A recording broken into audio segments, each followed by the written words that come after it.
The Out There channel. Please sub and share.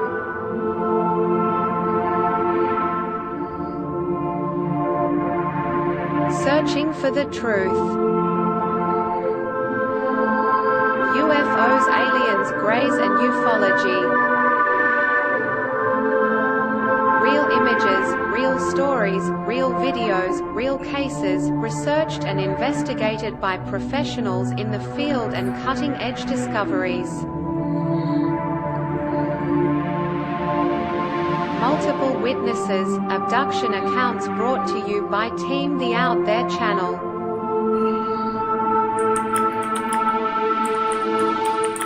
Good to be back.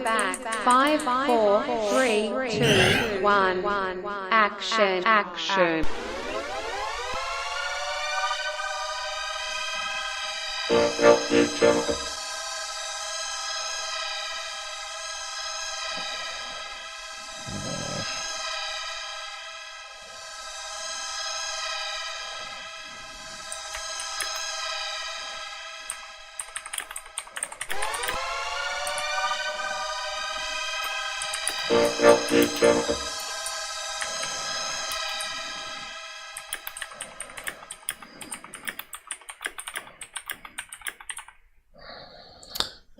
Yo, still a few niggles going through here to get the show working properly again.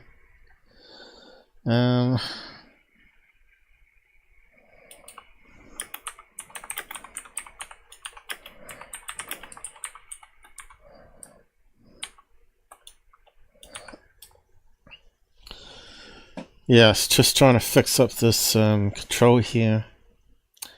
Who we got here? Sam, yes, I'm here from Austin, Texas. Oh, great. At least we got some people coming through. Yeah, I was trying to fix up my message thing here.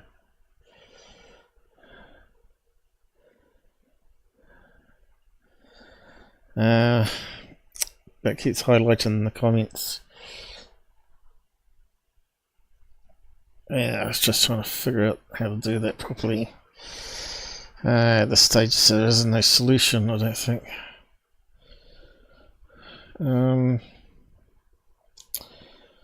I'll get there. Little niggles here and there.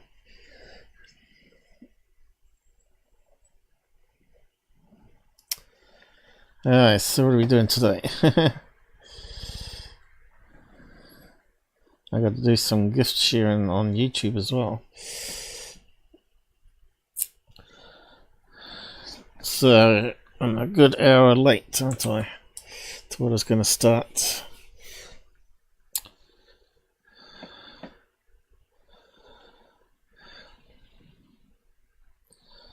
At least I fixed the counter.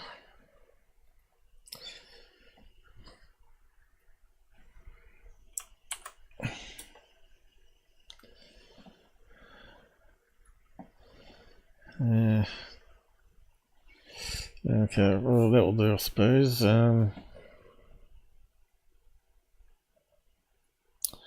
see if I can send the gifts on YouTube.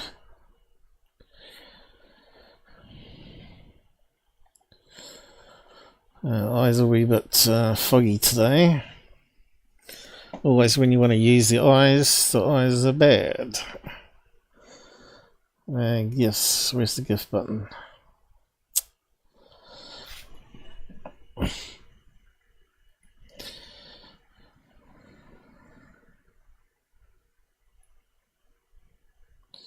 Let's send some gifts.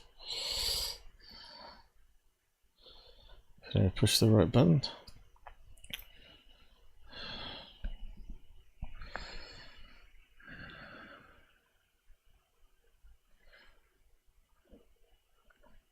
Last time it bombed out. Is it saying it's doing it? There's the Shelly, how's it going? Now we got 1, 2, 3, 4, 5. That's okay, it's working now.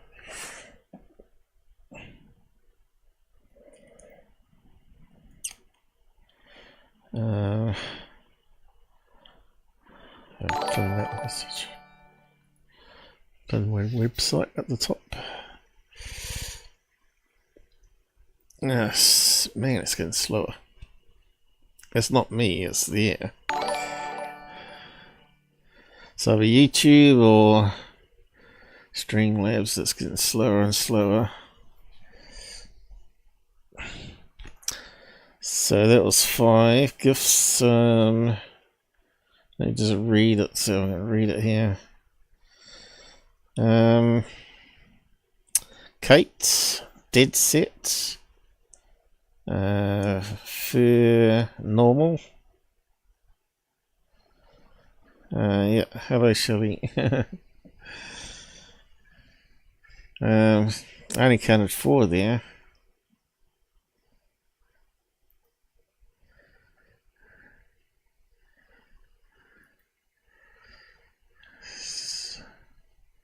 Now let's try another 5. I've got to keep this going now. Might not better get through everything today. I will see. Don't expect problems, but there's always something that pops up. This yellow pop-up thing's going to annoy the hell out of me though.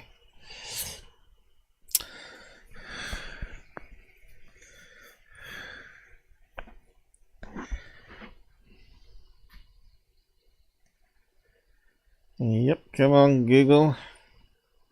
You can do it.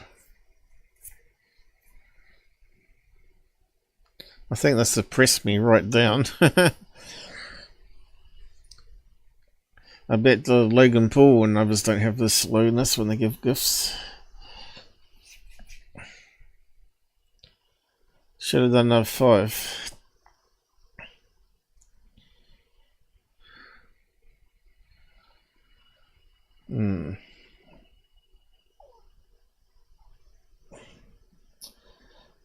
I can't see any error message. Said I gifted, but it hasn't sent them.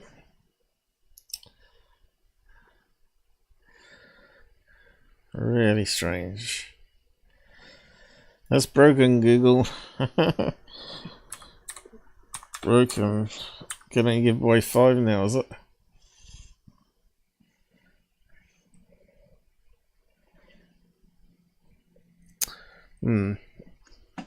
Oh, well, there's not much I can do about that.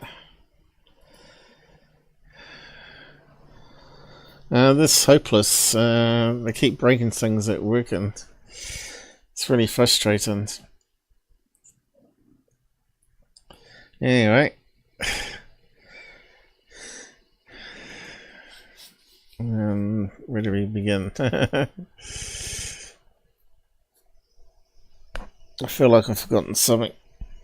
I think it's all working though. Alright, I better pause some of the previews to get some speed back. Oh, it looks like it's already paused. That's good.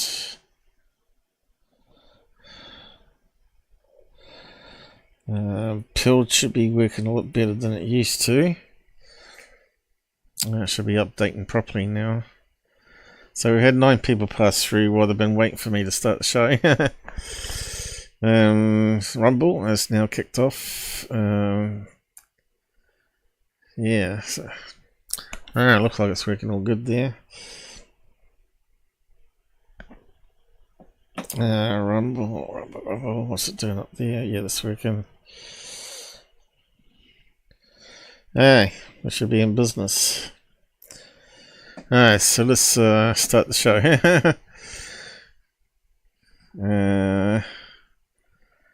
Alright, yep, we'll get to that one. So MUFON's chipped in their expert, what's his name? Mark D'Antonio, to look at this Egg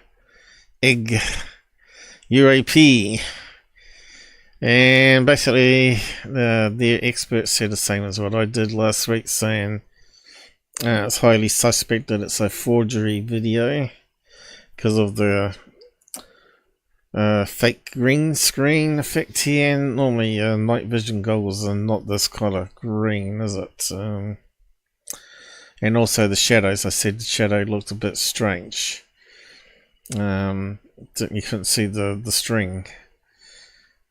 You'd expect to see something.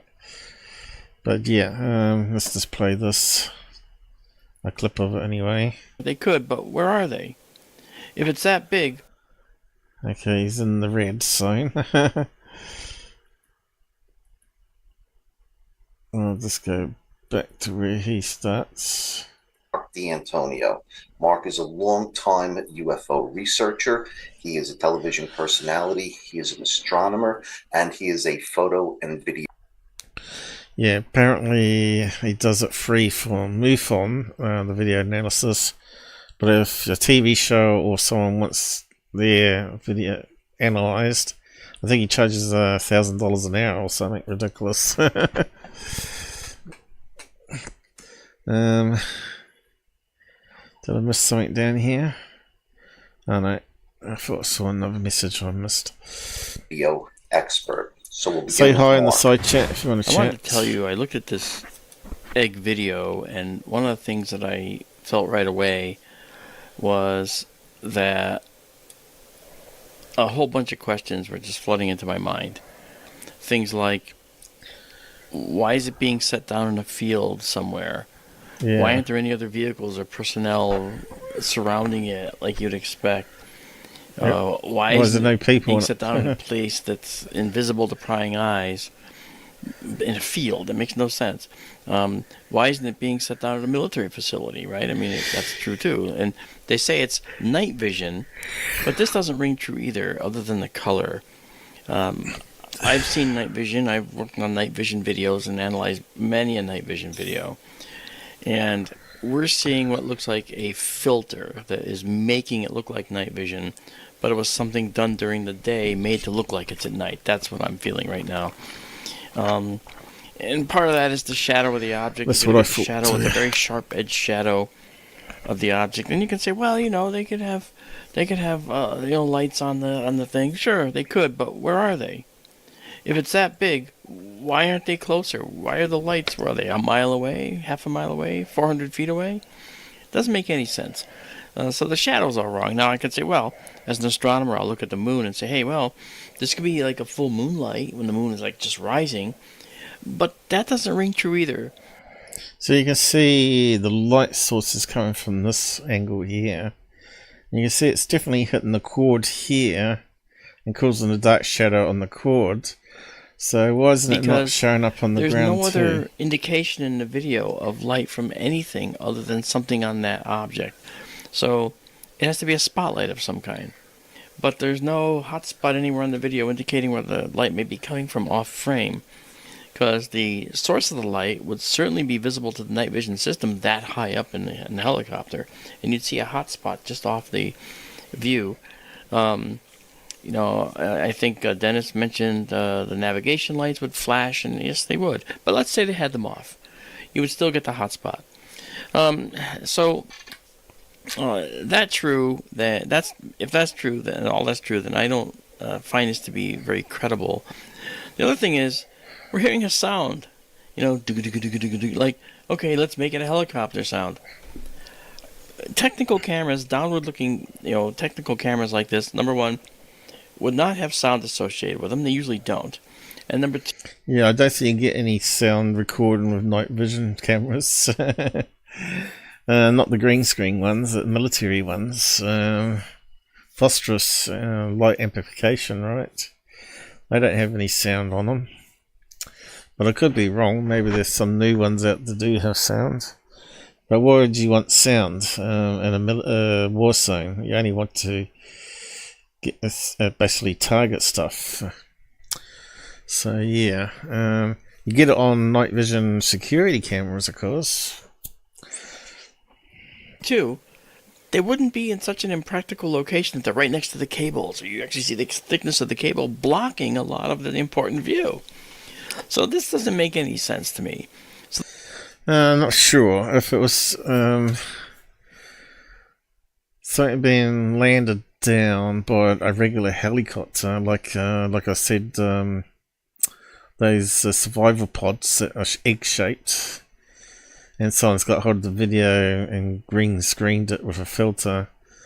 They may, on commercial helicopter, they may just have a simple camera looking downwards so they can see what's happening below them, as well as listening to people on the radio talk. But normally you would see people on the ground.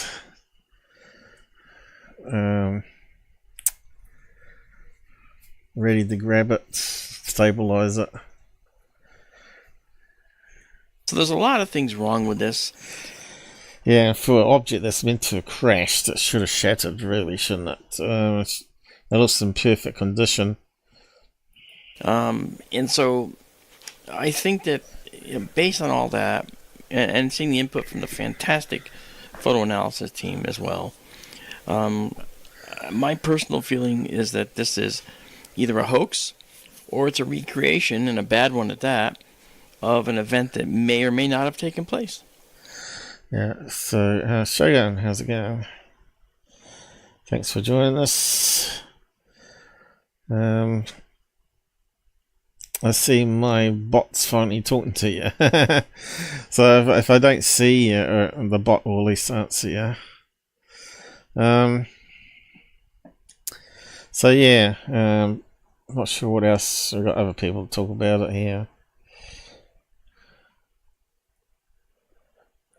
As far as that video, apparently it came from a separate UAP retrieval operation, and it was highly sensitive. It was attained directly and independently by News Nation. That's all a shield job just to make money off people.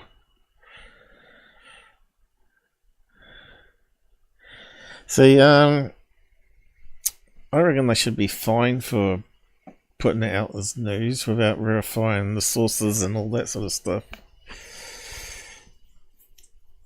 Or have a disclaimer, this is still being verified on the screen. Anyway,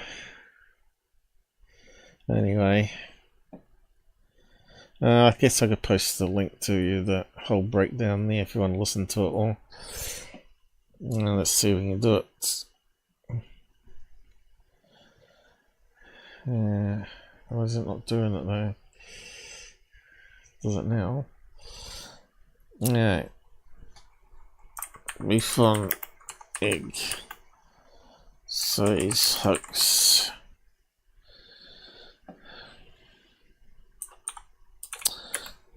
There we go.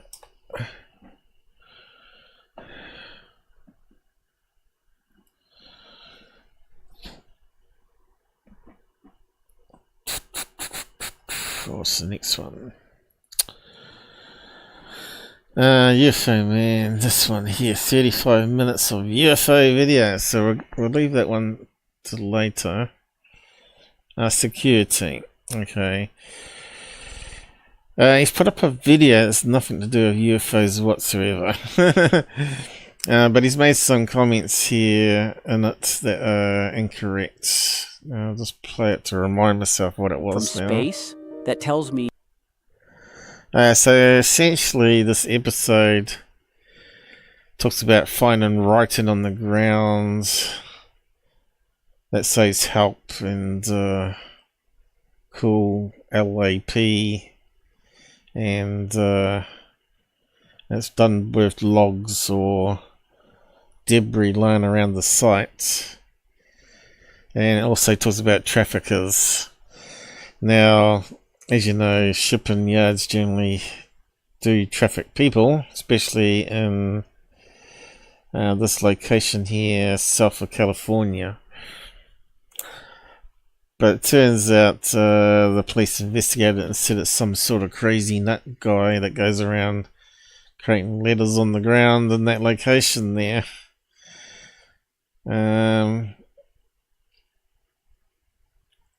Hopefully that someone would see it from the sky. For what reason, I don't know. But this goes to show maybe we should all sort of advertise our YouTube channels by putting big letters in our yard, so eventually Google Earth adds it to the mapping system. YouTube suppresses my channel. Please visit the outtherechannel.com or whatever. Visit that YouTube channel, the Out There channel. Who knows? You might get a few extra visitors. They probably would airbrush it out, wouldn't they? So yeah, I can see there's several help there. What's that say there? Help again. He likes the word help. I can't see the word LA. They were desperate. Okay, so let's just go back a bit. What's that there? Could be something here.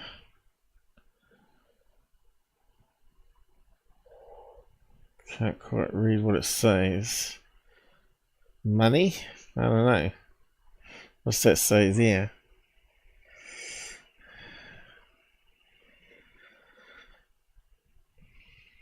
Yeah, so it's quite a messy yard, isn't it? These words are huge. They were made deliberately, with effort. You don't just throw some logs and debris together like this on a whim. Whoever made this wanted it to be seen. They wanted to send a message, and the fact that it was visible from space, that tells me they were... Alright, so there's a mistake there. This would not be seen from space. Google Earth stitches a load of images together from satellites in space, but it also stitches a lot of images together from their special airplane that flies around at 10,000 feet. And it also takes street view from their special walkers and bikers and the special car with the thing on the top as well. So they can do all the tracks at street view level sort of thing. And gradually do more and more over the years and add it in. But yes, you can only see these letters from an airplane, not a satellite. So that's wrong information there. So he doesn't understand how Google Earth obviously works when you zoom in.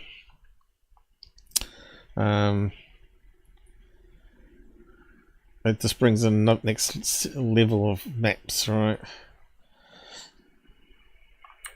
Now there's Google Earth Online, which is a cut down version to the Pro version you can download. And that's probably good enough.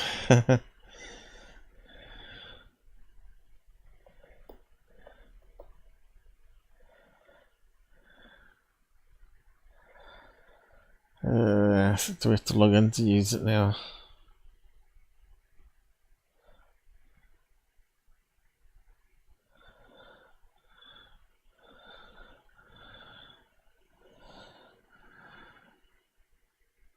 How do we get rid of that? Go away. Get started. Damn stupid thing. No.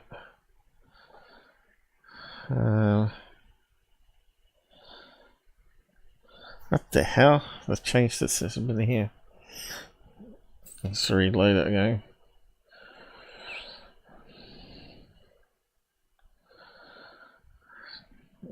Don't want a project.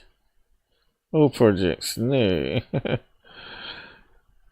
Don't know project, dismiss. How do we get the map up?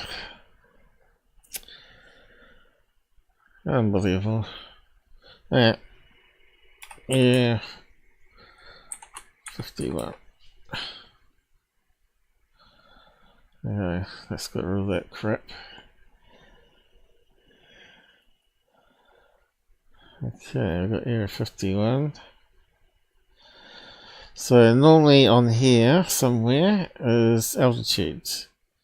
There's a GPS and that's saying how high up we are. 10,000 meters. So as we zoom out, we can see what altitude it is. Right now into 50. So this gives us an idea this is 50 kilometers. And further and further and further and further. And now we're at 300 kilometers, which is in space orbit. And can you see any writing anywhere? Apart from labels that are added on here. You can't see any writing on the desert floor where someone may have used a car or something like that to spell out words on the sand. No, but if you zoom down, you might be able to see car tracks as well as writing and all sorts of other things, right? So, but we can only do that once we get down to about 10,000 meters, which is 10 kilometers, is it? Up 100 meters. So you can see how close we are now. You can start to see shadows. You can see here, as soon as we get up to there, the clarity dropped. That seems to go blurry. See that there? 10,000 meters.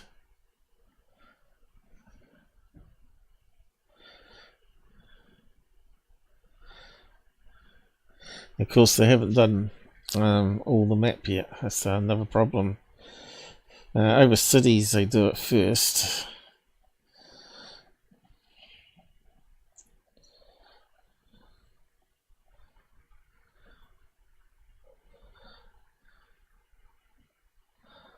Let's go down to the coast.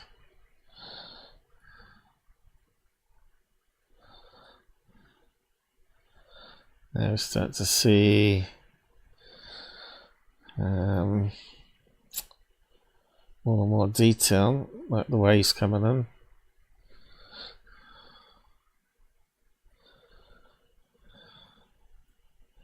And you start to see cars. So when do the cars disappear?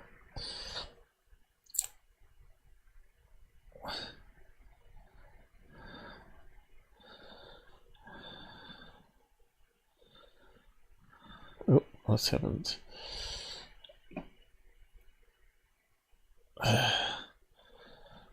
Can we see cars? Not really. That's at 300 meters above. 300 meters. Already we can't see the cars very well. Can we see the cars at all? Oh yeah, little black bits. 500 meters. I don't think we can see the car at all now. 1,000 meters. And if we zoom in, oh yeah, still little black bits. So if we zoom in on the pixel level, so when does it change the map? 3,000. Yeah, it looks a bit more blurry now. See, we haven't got the detail, and we can't see anything on the road, let alone the road itself. It's very blurred out. So that means a plane flying around the sky would be like a Cessna, about 1,000 feet, would be scanning in the pictures. I suppose we could find out the information. So they probably have planes take it at 10,000 and then other planes fly at lower elevation, 1,000 feet, and take photographs, and they stitch it together. And when you zoom in and out, it simply just swaps in more images. And now we're at 20 kilometers.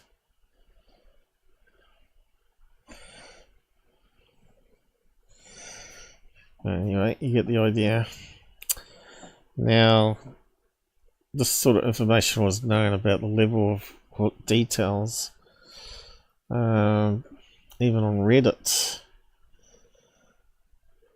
And someone asked here 5 years ago, how does Google Earth have such sharp images and 3D buildings correct to the number of windows if satellites are so high up?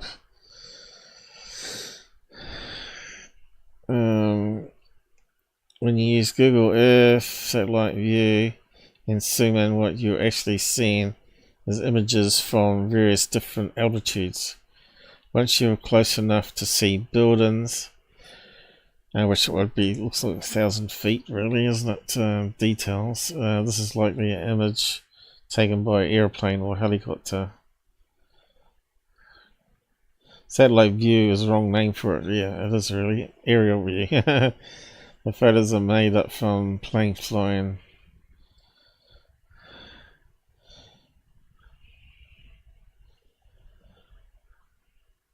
Yeah, I suppose using the word satellite is actually wrong, because it's a combination of images depending on how up you are. Maybe let's just say sky view.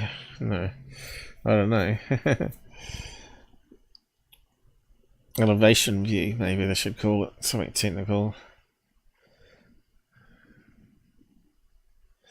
The thing is, they also get images given to them from various sources like Russia, China, where they don't have to pay royalties, public domain. And if it's better than what they've already got on Google Earth, they simply just patch it. You see that with the moon. The moon is made up of various images, including some from China, Russia, and mostly America, from different missions. And that's why a lot of it's super low res still, because from the early moon landings. But obviously that's going to get better and better, because I think they're meant to be doing a competition where amateur rocket launchers can launch rovers to the moon, like a competition who can create the best robots and stuff from universities, which is a good idea. And then they can just drive around, map more of the moon. USA is okay with that, as long as they don't go on to the restricted zone where the lunar lander is, because they want to preserve it for historic reasons. So that when China went up there, they asked China to stay a certain distance away, so they don't leave impressions around it and all that sort of stuff.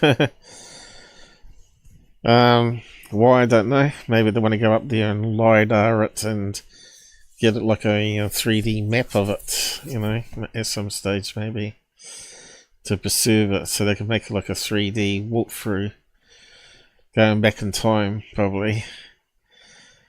Thinking of the future, how they can make money from it. Anyway. So really, I just wanted to correct him on here, but yeah, I mean, he seems to be worried about human trafficking. But yeah, I think it's just kind of stupid, really.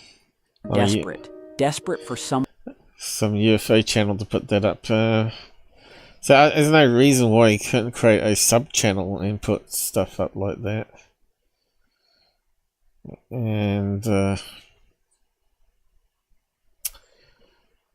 maybe just do a little preview, say, oh, I've got some new episodes up on my alt channel, and just keep all UFO stuff in one place. See, mine got a wee bit messy in the end. But then again, mine was the out there channel, so it was meant to be sort of messy. It was meant, but I use playlists and chapters anyway, so apart from that, it's really the only thing there, apart from saying that the police are probably wrong or covering up.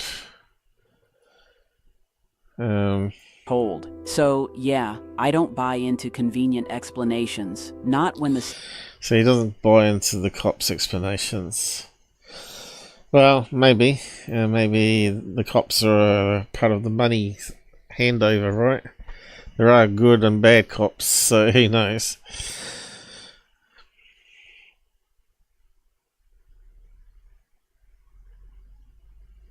It's still the same thing you can see here. So anyway, I just wanted to talk about that mistake there about the images on Google Earth.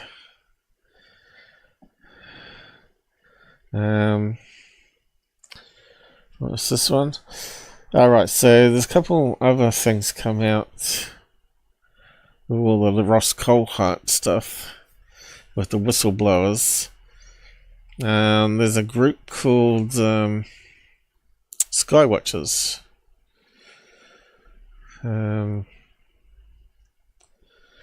started putting out videos of what they're filming in the desert. So this is some of the gear they got here. Night vision camera, green screen, Nikon. Not sure what that one is. It looks like another night vision one, doesn't it?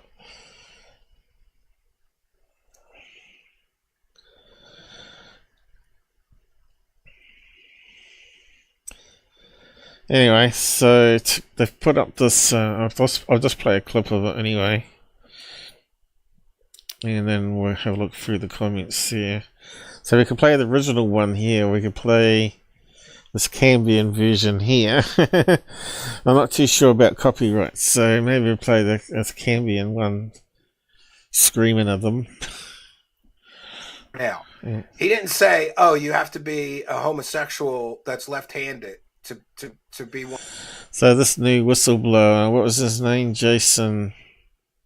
No, not Jason Sands. Jake Barber. Is a gay man who's left-handed, apparently. He's the one that said he went to a crash site to recover the Egg UAP. So it turns out that video was nothing that he saw. Some made-up video from some other source, right? So Ross Coulthart needs to explain why that is and where did it come from.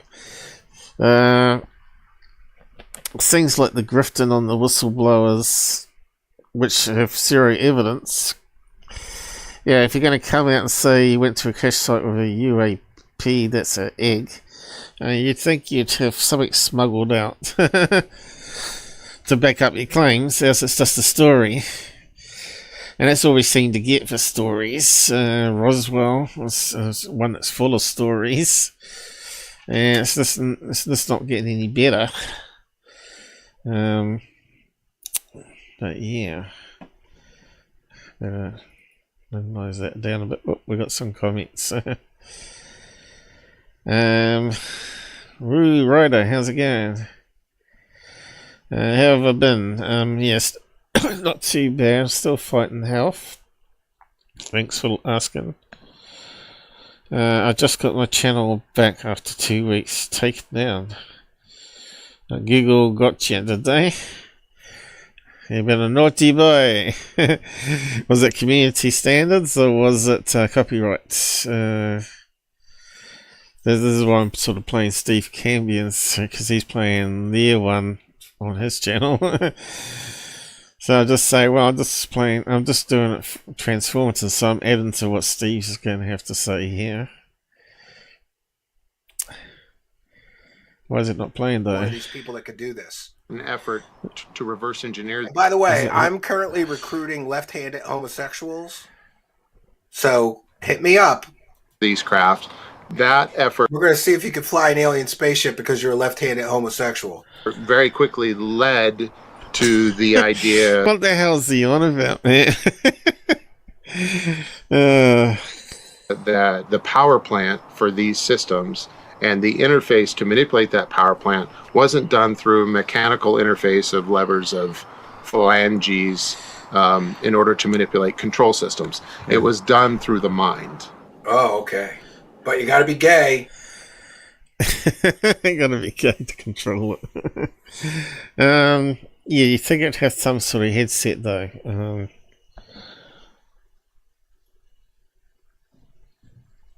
Unless the aliens allow implants into their brains to better control equipment. I suppose future humans will do that too, when you think about it. Yeah, just drill a hole and stick in a sensor in the head so I can control my computer without having to use my hands. Yeah, it's going to be some people doing that, I suppose. That's always been the claim of Blob Lazar too, isn't it? There was no controls, it was done by the mind. Some sensors in the back of the chair, I guess. But also the claim was from that what was it, about the fiber optics, right? That they didn't actually use electrical wires, they used fiber optics everywhere, because light doesn't have the same interference as copper wires would, you know, radio frequencies and all that sort of stuff. Plus it wouldn't emit radio frequencies. It would make it more invisible, make it more cloakable, right? What's the name I was thinking of? The guy that claimed that transistors come from UFOs. Nonsense. Corso, was it? Phil Corso? What was his book called now? Day After Roswell, was it? Something like that. You gotta be gay to do it. Not only do we have people from the actual crash recovery team, we have another team. They're called the Sionyx team. Oh my god. Now I thought when they're talking about Sionyx, I thought they're talking about the camera. I thought they were talking about the experts using the camera. So I'm not sure how they're spelling it. So I must have misheard there. Sionyx digital night vision, right? Sionyx, is it? That's how you say, isn't it? So how are they spelling theirs? The problem with this camera though is only 720p.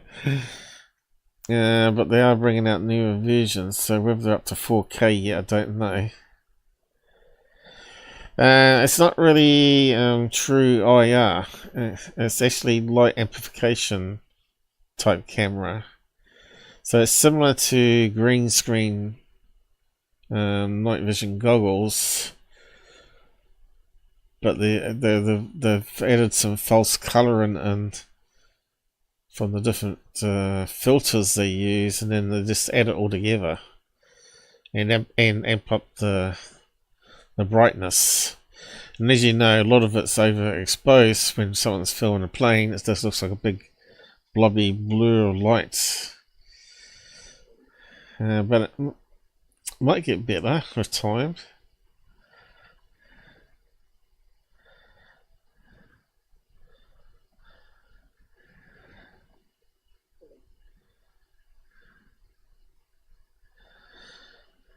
$10% off. They're like $1,500 New Zealand. Of course, Secureteam's got one. Waste of time of him having it though.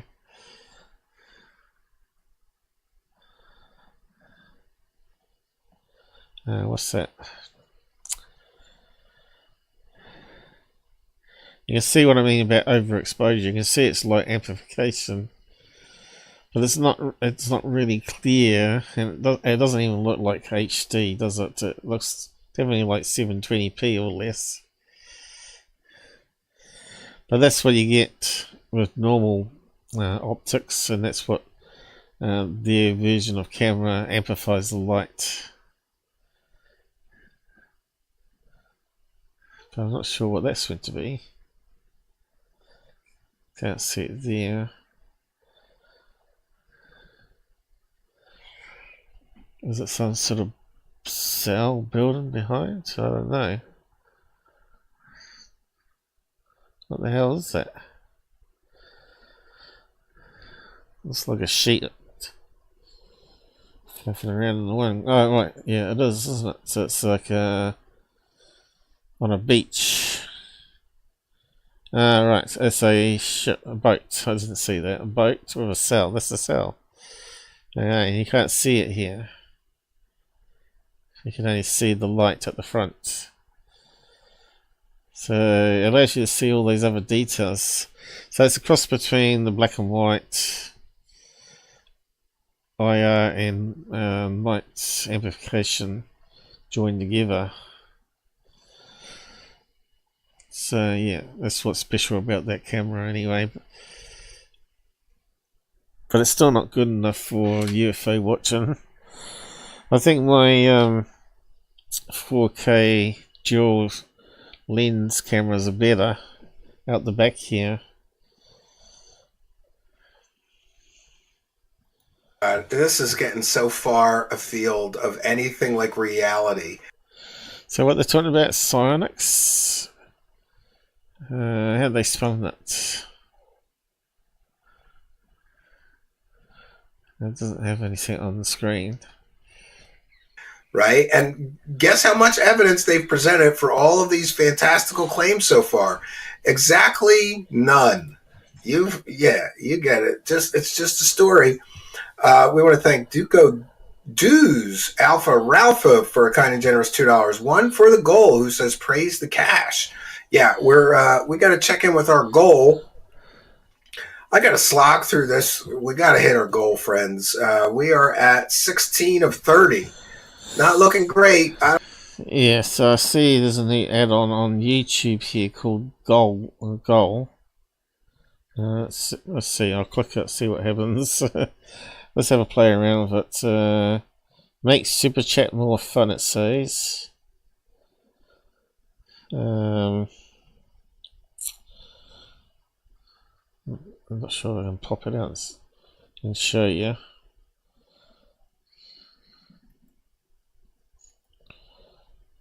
No. Now I'm in trouble. How'd you get rid of that? Super Chat. Well, got it. Okay. No. I just have to zoom it onto this main screen here. Choose the Super Chat colors. Get a timer. Share how you celebrate. So basically what you can say is if you get 10 super chats today, there'll be bonus UFO footage. And that way people might donate to get to see the footage. 10 super chats. Is that the lowest we can go, is it? 1 super. 5 super. 5 super. Make a goal. Choose the super chat colors. Tell color. $5. I thought I had a $1 one. Light blue. $2. $5. Get timer. 30 minutes. Share how you celebrate. I will host a question and answer session. I will go, yay! All got cash.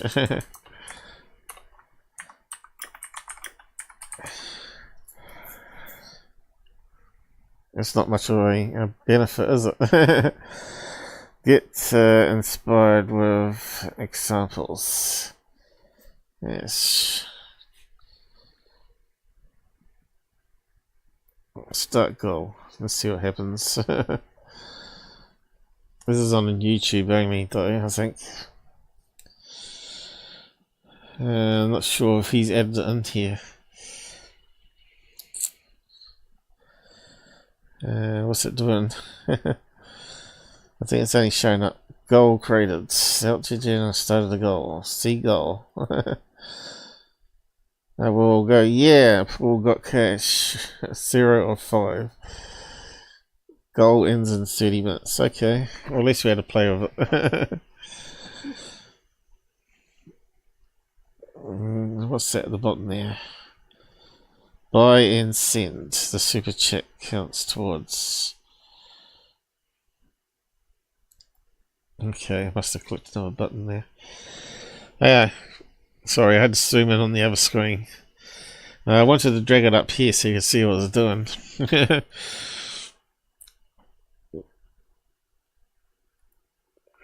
I don't know how much longer we'll be here. For those unaware, we read every single super chat. We're a viewer-supported show, and we appreciate your assistance in hitting that goal. There seems to be a subset of people that have the unique ability to actually summon these craft. Are these all left-handed gay dudes? To be able to focus their thoughts. Looks like the gay is a feature thing today. Yeah, I don't believe people can summon UFOs. I think UFOs put maybe implants in you to track you so they can show up when they want to do stuff. But other than that, people banging drums and meditating, I don't think it summons anything. Unless you implanted yourself, where they might see that as reaching out for help from some sort of danger. They might show up, I guess. But they might be pissed off only to find that you're trying to make money from it. Like Dr. Greer sitting around in the circle. He was able to summon UFOs and they kept showing up and seeing these people sitting around in the circle. I think the aliens wouldn't be very impressed. The fact is, if you're that close to aliens and able to communicate with them, right? Why wouldn't you simply just ask them for a gold bar, right? They can certainly go to the moon. I think the moon's got plenty of gold. If they're mining the moon for hydrogen 3, is it? Or helium 3? The future fuel for fusion, apparently. Also, meteorites would have gold, maybe. Other planets would have gold. Anything with volcanoes, I guess. Certainly would have gems as well, like diamond. So there's all sorts of ways that aliens could have lots of money, right? Especially if they got Inca gold and Mayan gold hoarded away from years of visiting. So apparently, in Nazca lines, they might have been using them like calling cards to aliens and landing strips. But yeah, I have another theory on that, of course. That's the Egyptian airships thing documentary I wrote. But anyway, someone with super high technology higher than ours that can fly the skies and no one else could would appear to be like gods. And maybe even look strange and may not actually look human-like. To your population, and they might think they're aliens as well. But yes, these people reckon they can summon UFOs. I think maybe if they're saying they had some electronics or technical gear with lights and lasers that could pulse and transmit in a certain frequency, like they're trying to do at Skinwalker Ranch with the gigahertz frequencies, right, or the terahertz frequency, which would be more the case, I'd say. That would be like sending out a radio signal. It's very possible that aliens use laser beam light to communicate long distance. You know, it'd be like a fiber optic. As long as the laser beam the light can reach that distance, because I think they say light is forever, but I think light can dissolve, you know, into atoms if it hits enough particles in the air and stuff. Eventually, it dissolves, right? Same with space. There's going to be particles in space. Eventually, the light's going to be dissolved completely right down. So this is why we're seeing further and further away now with new telescopes in space. And that's changing our vision of how old the universe is, because we start to see more and more older stuff. We're seeing less, we're seeing less sensitive light. You know, light that other telescopes can't pick up. Or radio signals even, you know, might be too faint. Remember, Jake Barber said, in order to be able to do this, you got to be a left-handed gay dude. And make objects appear in the sky. Now, I'm not sure where that comes from, whether he'd sit down and interview somewhere whether gay men could communicate with aliens, but no one else could. Why, I don't know. Brain chemistry, maybe? Pretty big claims. Make objects appear in the sky, right? Jordan, now, if they can do that, then they should be able to document it and have solid proof of UFOs and aliens. Really appreciate you joining us here today. And here's where I'm getting pissed off and getting fired up, because they're coming out with all these people that claim they're whistleblowers. So, we get David Grush, 600 days, no evidence. Then we get Jason Sands, who claims to be an alien assassin. How long's he been here? No evidence. Then we get Jake Barber. How long's he been here? No evidence. Now we're getting new guys. I guess this is one of the left-handed. I was going to use a bad word. Left-handed homosexuals who can summon aliens with his superpowers. Alex, it's an honor to be here, man. Thank you for having me. So maybe let's start by sharing a little bit about your background. Yeah. So most recently, I worked in the space technology space. He looks like a left-handed homosexual, let's be honest. A little bit of data science, ultimately taking different imagery types and trying to solve solutions for the utility industry. I'm curious. So he worked for the utility industry. How does that have anything to do with qualifying him to summon alien spaceships? I'm curious. By chance, do you believe that a higher form of non-human intelligence has visited this planet? I'm certain of that. You are certain? Okay, so that's 4 people in the space of 8 minutes that this idiot Alex has put forth to say, aliens are definitely visiting Earth. I'm certain of it, or there is no doubt, 100%, I'm sure of it. Aliens are visiting Earth, and not one of these 4 people can give you the evidence to support their outrageous claims? Oh. So these are just stories. This story is much more about what is consciousness. Oh, thank you, Sandra McDonald. 1 for the goal. Kind of generous super sticker. Character lifting some weights. I have tons of material, linearly autobiographical records that will support my claims. He has tons of material that will support his claims. Great. Can we see it? They don't show it here. Is that a little bit suspicious? Do you have material that will support your claims? Oh, I have tons of it. Tons of evidence. Well, would it be like a good idea to show us that evidence? Of course they don't. And Jake, for the listener at home, based on your firsthand experience, there are craft of non-human origin that you have recovered that seem to be piloted or interfacing directly with human consciousness. Is that correct? Yeah, let me tell you a very short story. Okay. An aircraft crashed. Yeah. My team was deployed. Yeah. We secured the perimeter. Yeah. We secured that target. Yeah. We transported that target. We escorted that target and provided security for that target. That target was transported to a facility of a very well-known government-private partner. The decision was made to bring in a team that represented a different private partner who was working on consciousness And wow, see, so what we get is first Jake Barber. Okay, so he talks about a plane crash, not a UFO crash as well. So let's tell a story. This plane crashed, not this UFO crashed. And that's the thing. There's going to be retrieval teams for all crashes, especially if it's Black Ops testing. Space debris, there'd be collection teams. So yeah, it doesn't have to be aliens.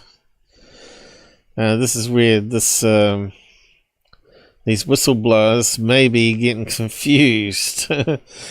Maybe what they think they're seen as aliens might have been like test subjects, like monkeys or whatever.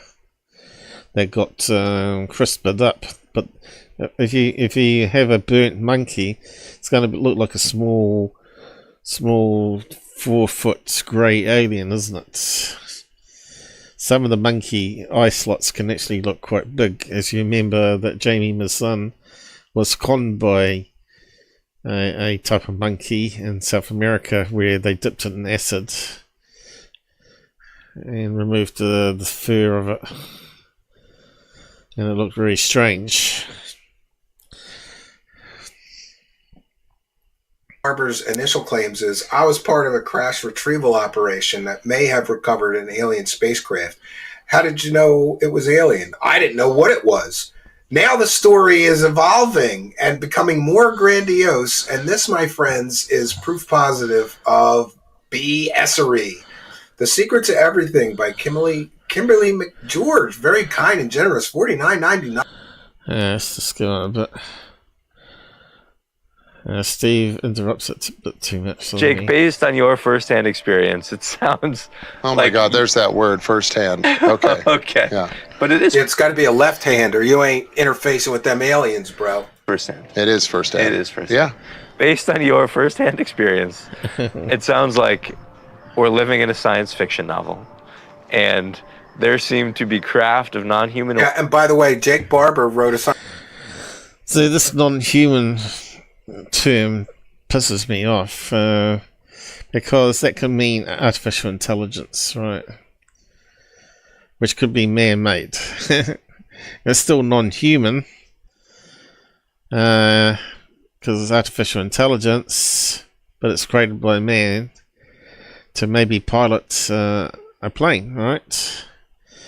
If you think about it, instead of modifying the plane to be only drone flyable, why not just create a android that can sit in a normal pilot's seat and fly the plane? That way you get the best of both worlds. So you can make your own drone army. Terminator. Science fiction novel, and guess what the name of the main character in his science fiction novel is? The name is Jason Sands. And he wrote a fictional novel about Jason Sands. Not suspicious at all. Origin that are flying around our skies, and certain human consciousnesses seem to be able to interface with these craft. Not just certain human consciousness. You got to be a left-handed gay dude, Alex. Say it. You got to be left-handed and homosexual. And there are organizations or institutions, if you will, all around the world that know this fact. Yeah. Isn't it depressing that should be shocking? It is very depressing, yeah. That shouldn't be shocking. It's thank God, you know what? Listening to this, I feel like I'm getting stupider. Forgive me, but the longer we watch this. Yeah. So I'm sorry for this slop, friends. Let's get past that. So yeah, whistleblower doesn't sound very credible to me. He may have been crash retrieval of planes, because that's what he just talked about. And AI technology. But he's not very sure about... he hasn't mentioned any greys or anything, or flying saucers. Anyway, there's another part to this where they have this skywatching crowd, this one here, next in the episode. Then they don't have anything? You got a joke of the night? Prove it. You claim that we can summon things in the sky, Prove it to us.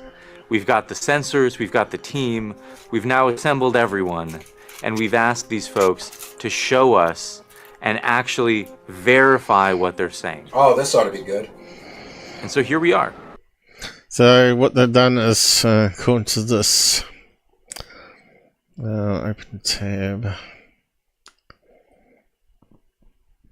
and this is a group of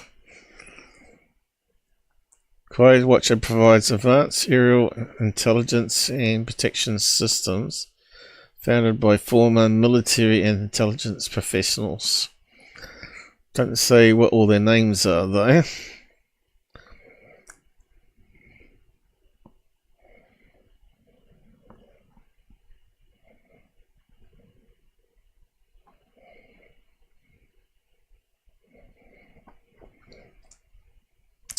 So this is part 1, obviously.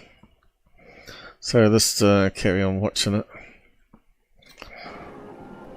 We are here in the California desert, and we've assembled a group of about 15 people. If they've been doing this, so they've got 15 people in the desert.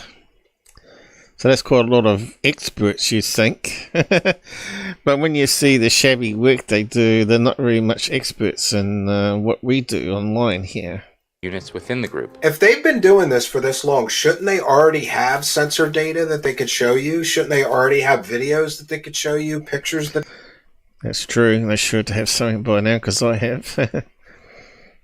They could show you first-hand witness testimonies, sensor data, radar data, FLIR. If it's 15 in the desert, would they have radar data? Unless they set up their own radar. I suppose certain radar would reach the ranges there, wouldn't it? NORAD has to monitor it. But would you get access to the information? Unlikely. Night vision footage, thermal cameras, something? They don't have anything? You've got to set up a whole experiment? And what a waste of time. Wait do you see what they show these whole group of science people. Including a sensor and data team, an operations team, a psionics team, and a scientific team. Yeah, so what's the psionics? I was wondering what the psionics they mean and how they spell it. It's not the camera expert team. That's what I was thinking they were talking about. There's a psionics team meant to be like... a group of people that summon the UFOs? Is that what they're talking about there? And we are here to see... Oh, nothing says credibility. Like, let's do a science experiment, and let's have the guy who's been caught selling fake alien stories multiple times, Dr. Gary Nolan, the immunologist, on our science team. What qualifies an immunologist to be on your science team, Alex, you wackadoo? Did you really fall for this? Did you pay for this shit? Oh no, he paid for this, I bet. 3 days together, leveraging the psionics team, seeing if we can actually make something appear in the sky. Yep, seeing if we can track it, seeing if we can actually gather data and verify these supposed claims. Okay, so when the Psi team gets eyes on a UAP, they'll let me know in relation to where it's at over the city, and then I'll essentially go to that place, see if I can get my soda straw camera. So TJ Felony says the egg video was the best they had to grab the public attention. That's all I needed to know. Yeah, that was weak sauce, TJ Felony. That was so weak.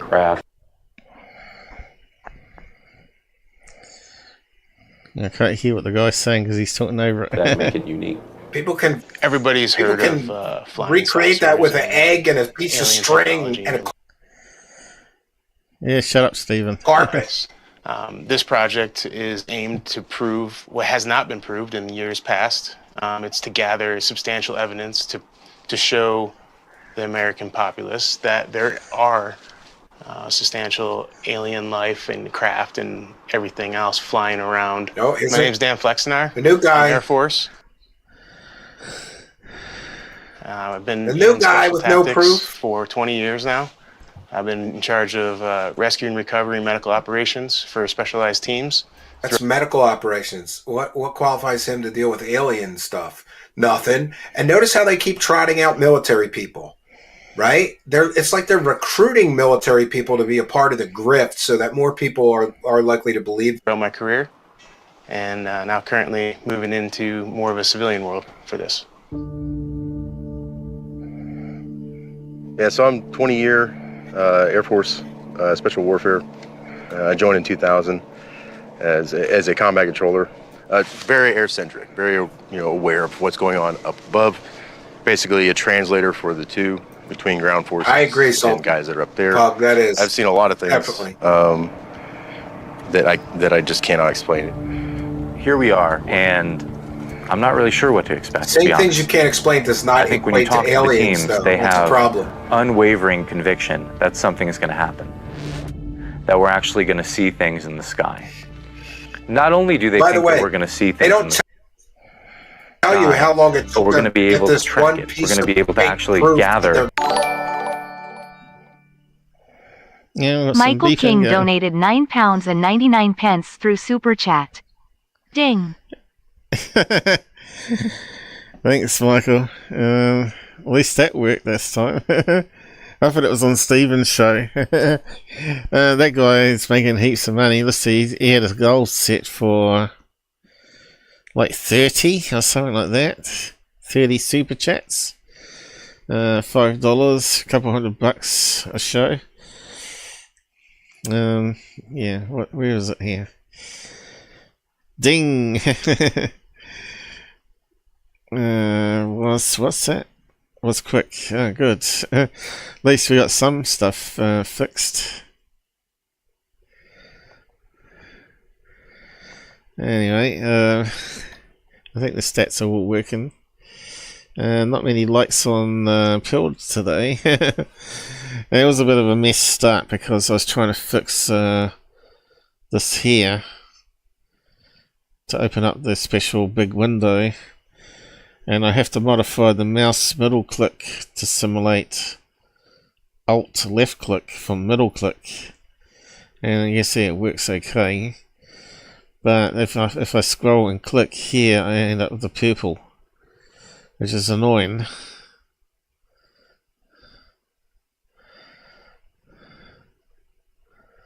And basically it deletes any comments on the add-on chat, which is really annoying. So I'm asking him if he's got the developer of this just a key combination rather so you don't use the mouse, and that way I can disable the middle click, because the middle click is on the scroll, and sometimes you actually press it, and that was what I was trying to fix before the show. I wasted half an hour on it. And I was just so pissed off. Anyway, we got going in the end. Half an hour late or whatever. They're going to A provide variety of different data related. I don't to think this. it took place over one night. I think they did it for weeks until they got something weird that they could sell to stupid people. So you got music there too. That kind of music is what gets you copyright. Oh, those are the bird. Those are the could bird. maybe be explained as bird satellites in some instances. No, did we miss them? Here, is it? No, maybe I haven't seen it yet. In fact, it seems as though there's various groups that have been doing this to some degree for quite a while. Yes, he said he wackos. Look, there's two. Look at this. Look at this. Look right here. Look at this one going down. Yeah, so this is the quality of video we're getting from this team of 15 experts. And no one's thought about getting a 100 times optical zoom like a Nikon.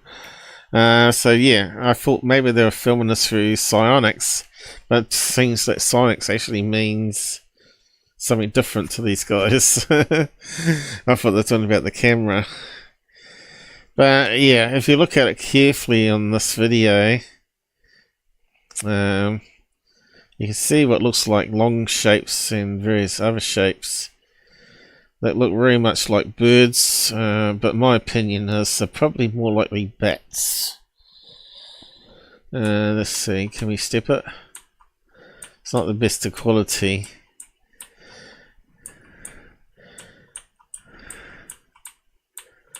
And I got it repeating over and over again. You see one of these zoomed down like a bird would do or a bat would do, and when they're feeding at night time, that one will shoot down and get a bug, and that one will shoot up and get a bug or whatever. Looks like there might be something there too. So the items that we saw those are the bird. Those are the could bird. maybe be explained as. So we need like a high quality video to really analyze it ourselves, and I don't think we can get it. The only copy we've got is this one here. It seems to be embedded, I think. Let's have a look. Do you believe? Yeah, that's the same video, I think. 30-minute long video. Including a sensor and data team. Okay, so that's the same segment that was seen in Stephen's one. I don't know if you can get it any better on that video. It does look a wee bit sharper. But I probably haven't got HD on Stephen's set, have I? Probably not. Google keeps turning it off for some reason. Keep telling I always want it on HD, but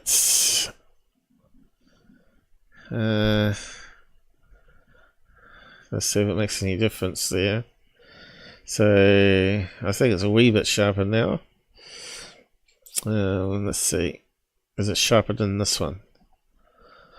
Now this one looks even more sharper. Let me know in relation to where it's at over the.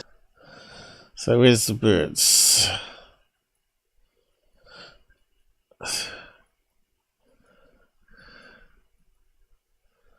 Assembled all of the folks that have done this before, and what we're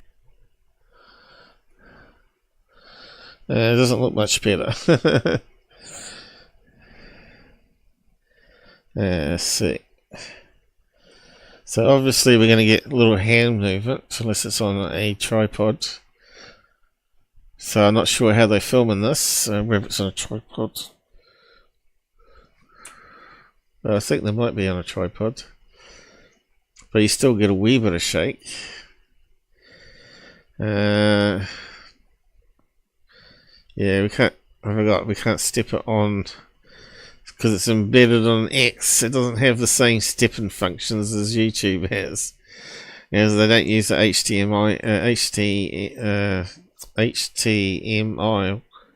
ML5 player format. Look at this one.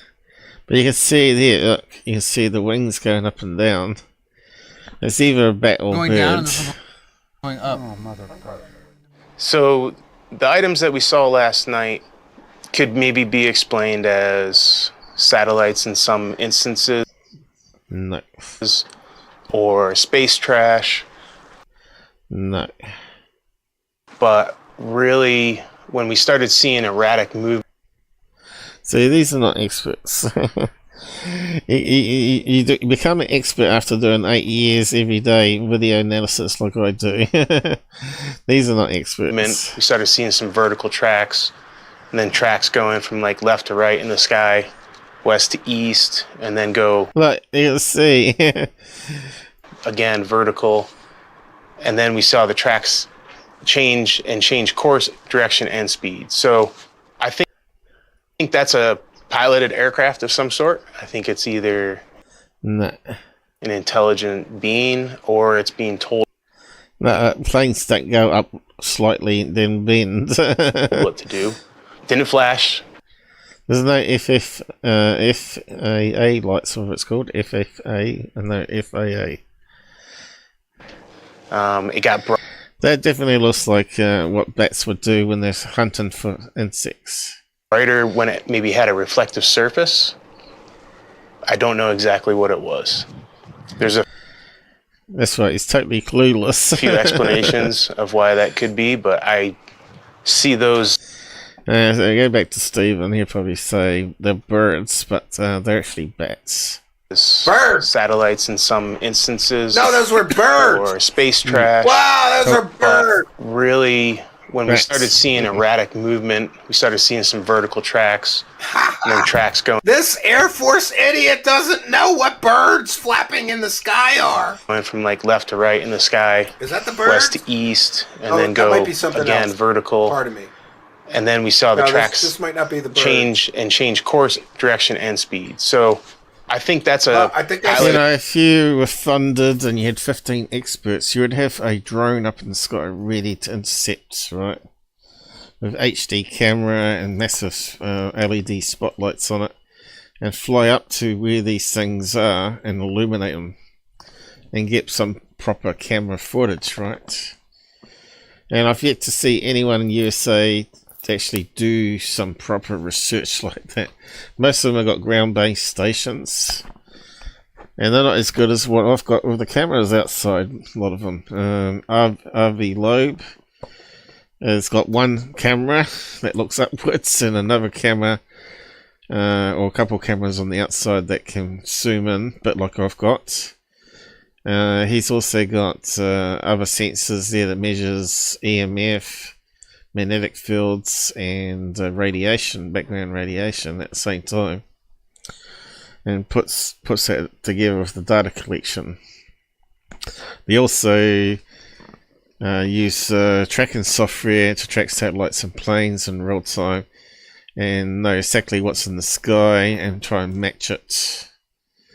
So that's a wee bit better than most, but still they've got no cameras able to do 100 times optical zoom.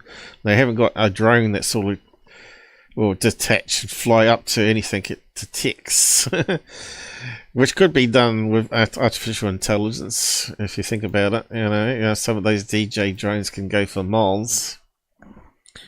So it's still plenty of room for improvement there. An aircraft of some sort. I think it's either an intelligent being or it's being told what to do. It didn't flash. It got brighter when it maybe had a reflective surface. Oh man, this is some. I don't know exactly what it was.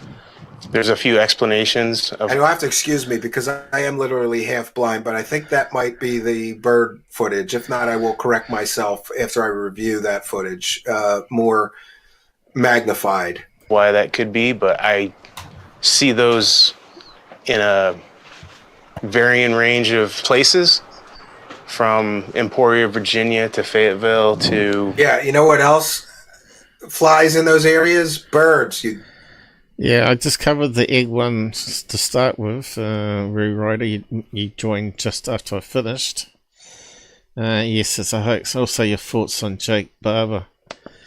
Apparently, he's a gay left-handed man that states that you have to be gay and left-handed to communicate to aliens, apparently, according to Stephen here. So I don't know where that statement's been made, but that's what we're hearing so far.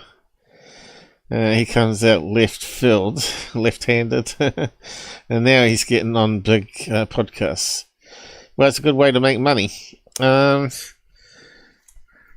Seems that someone's done a background check on him, and they said that he's stolen valor as well, which is not good.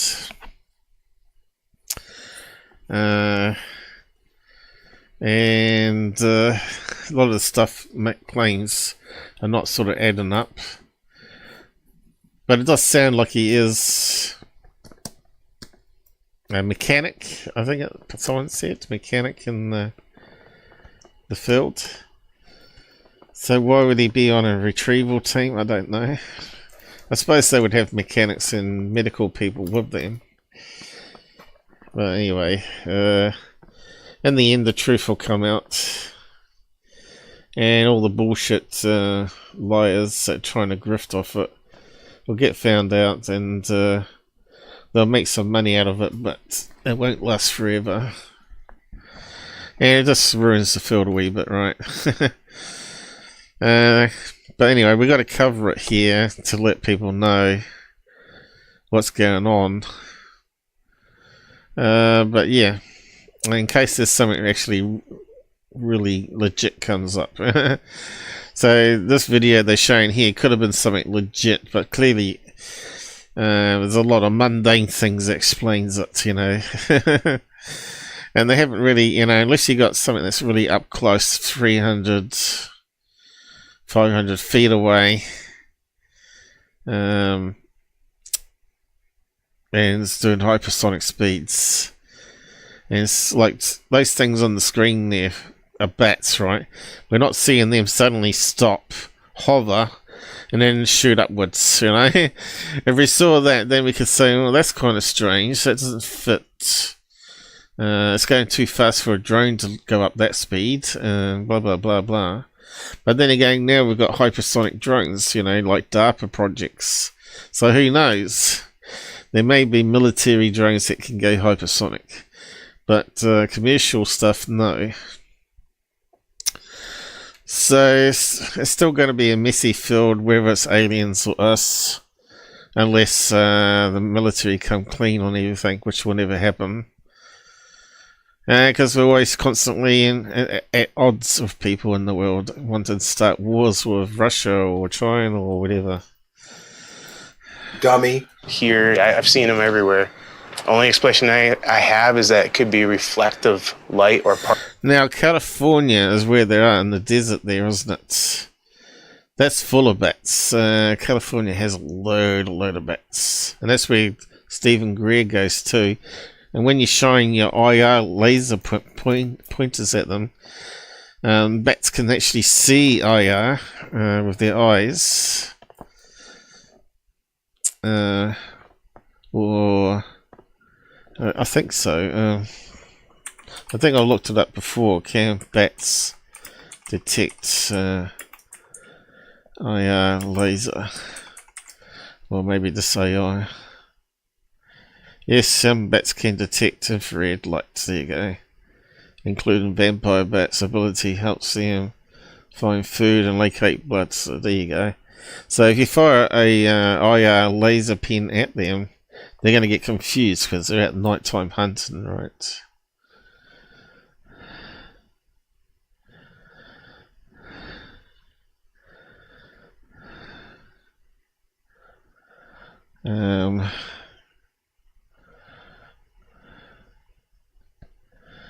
Other animals that can detect, well, they're insects, moths, frogs, bees, some species of fish, and snakes. There you go. That's AI in Google now, which is quite good. That sort of can help you out straight away without having to read through lots of web pages. How many bats in California fly at night? Bats in California fly at night using echolocation. That's not what I said though. Emits high pitched sounds.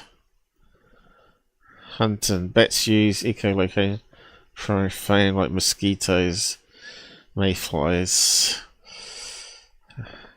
And that's what they're doing in that video. Bats have larger wings relative to their body. That's why we're seeing a lot of flapping. Bats can hover. So even bats can hover as well as maneuver well. So even if you saw it hovering, it doesn't rule out it being a bat.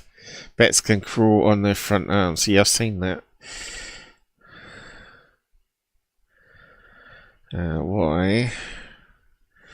What was after? How many bats can fly at night? So I thought my question was pretty clear there. So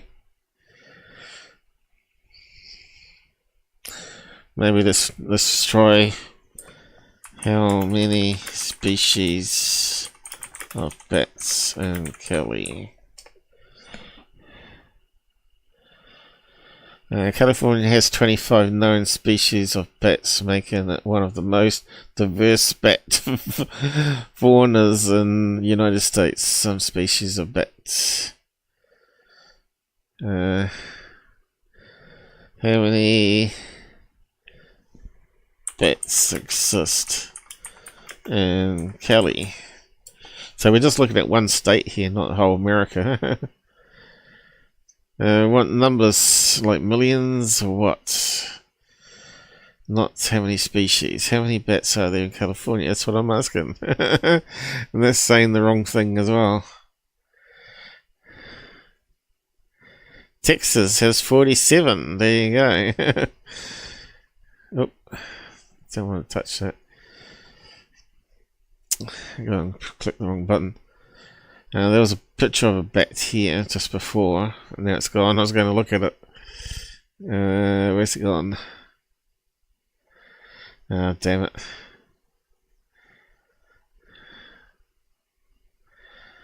No, that's actually, that might have a page, might have information on it. Let's have a look. Ew, yucky, they look kind of horrible, don't they? Well, there we go. You can see they have quite big wings that they fold up. So that's why we can see it in that video, because once the wings are flapping around, this is going to reflect all the infrared back at the camera that they're filming with.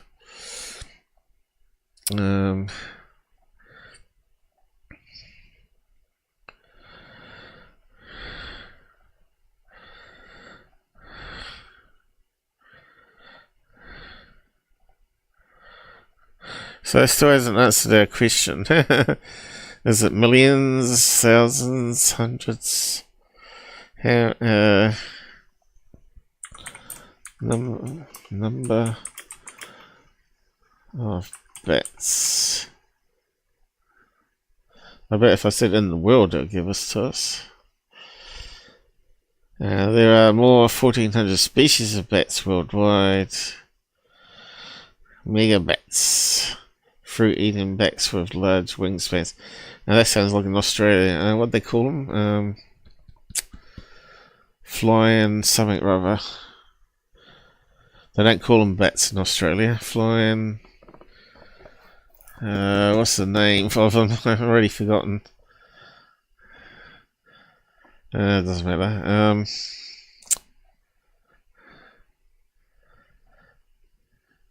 Anyway, so in total, they're not going to tell you. It's going to be species again. What's the largest population of bats in the world? Bracken Cave. San Antonio, that's California.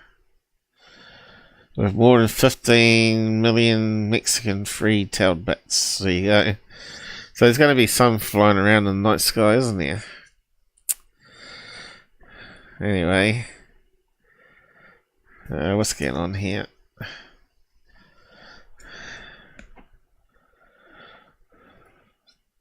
Yeah, my eyesight's terrible, I tell you. I might have to get some glasses so I can use the cataract's eye, because my right eye is a wee bit blurry today, and the cataract's eye only works when I zoom in to about there, and my right eye works better there as well.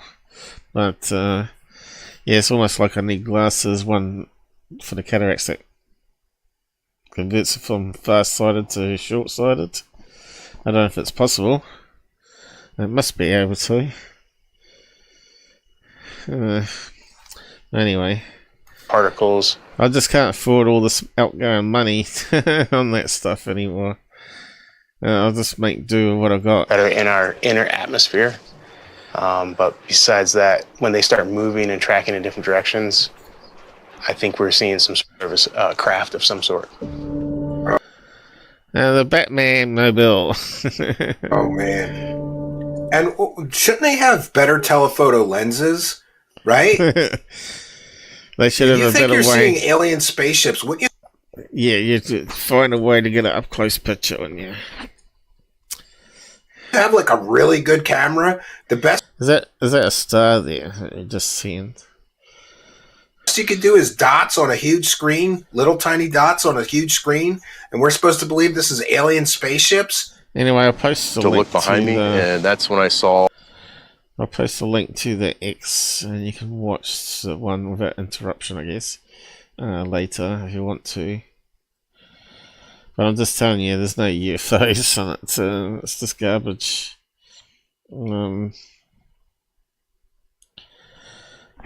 It's called Skywatchers, I guess.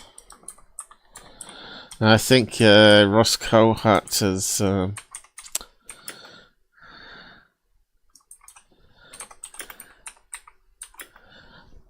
15 guys, 15 experts. Well, they're not UFO and video experts, but it looks like.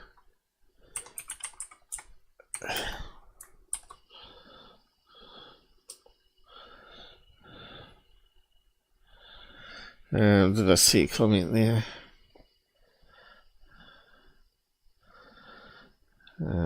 Just the bot going crazy. Yeah.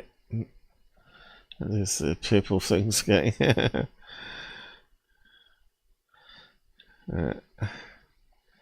That's really annoying, that.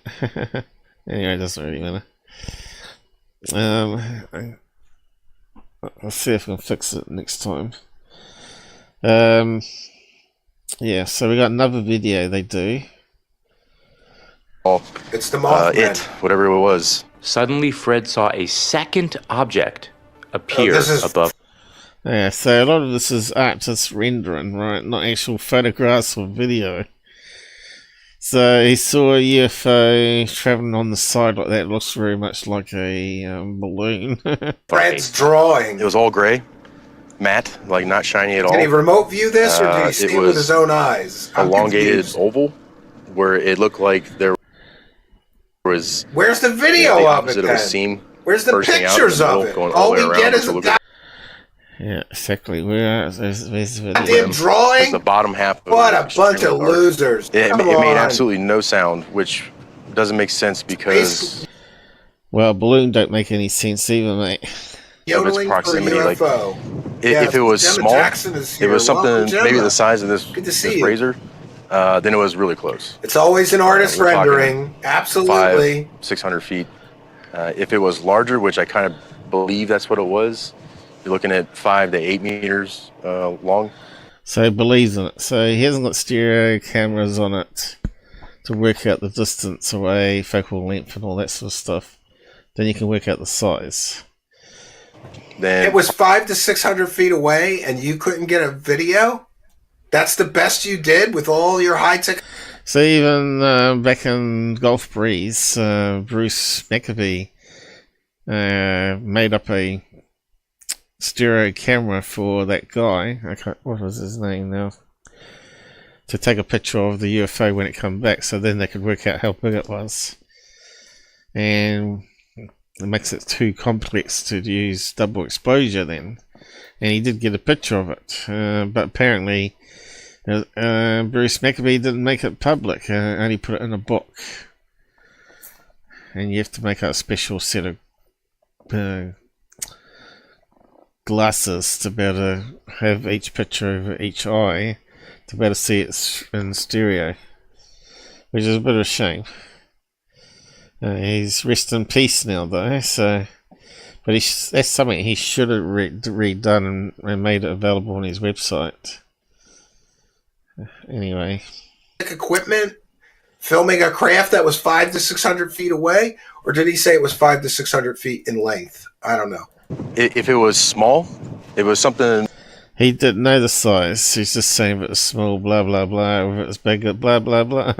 Maybe the size. He doesn't have a clue how big it was. Let's just move on a bit. Clear that he was in distress at the moment.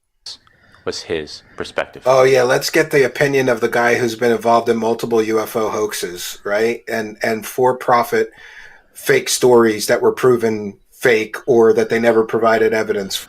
Well, there's Gary Nolan there, is it? He's also a gay man. I'm not sure if he's left-handed, though. Yeah, let's get his perspective. I personally didn't see anything in the sky or on the ground. But what I did see was... In other words, even Nolan's like, this shit is too stupid for me to back. It's too stupid. An individual who, in the midst of attempting to call such an object, exactly at the moment... Let's show him with some science-y stuff. By the way, is this Stanford University labs or equipment? Hey, Mr. Nolan, I think we got you on this how many times now? According to Stanford's codes of ethics, Mr. Nolan is not allowed to use university labs or equipment to personally profit. Were you paid for this appearance? Just curious. Having worked in universities, there's always a way around those set clauses.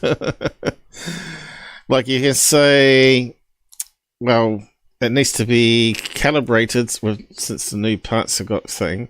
So we're just going to calibrate it, and we're just going to use, might use it for the sample, which might be a piece of UFO, and we're going to film it.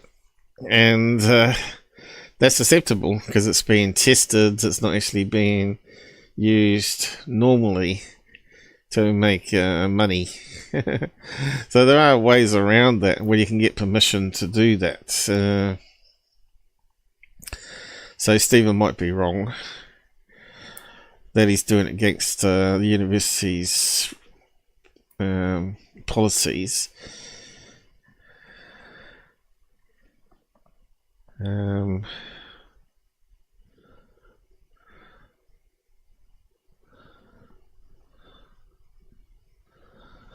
Of course, he may not be being paid to do this as well.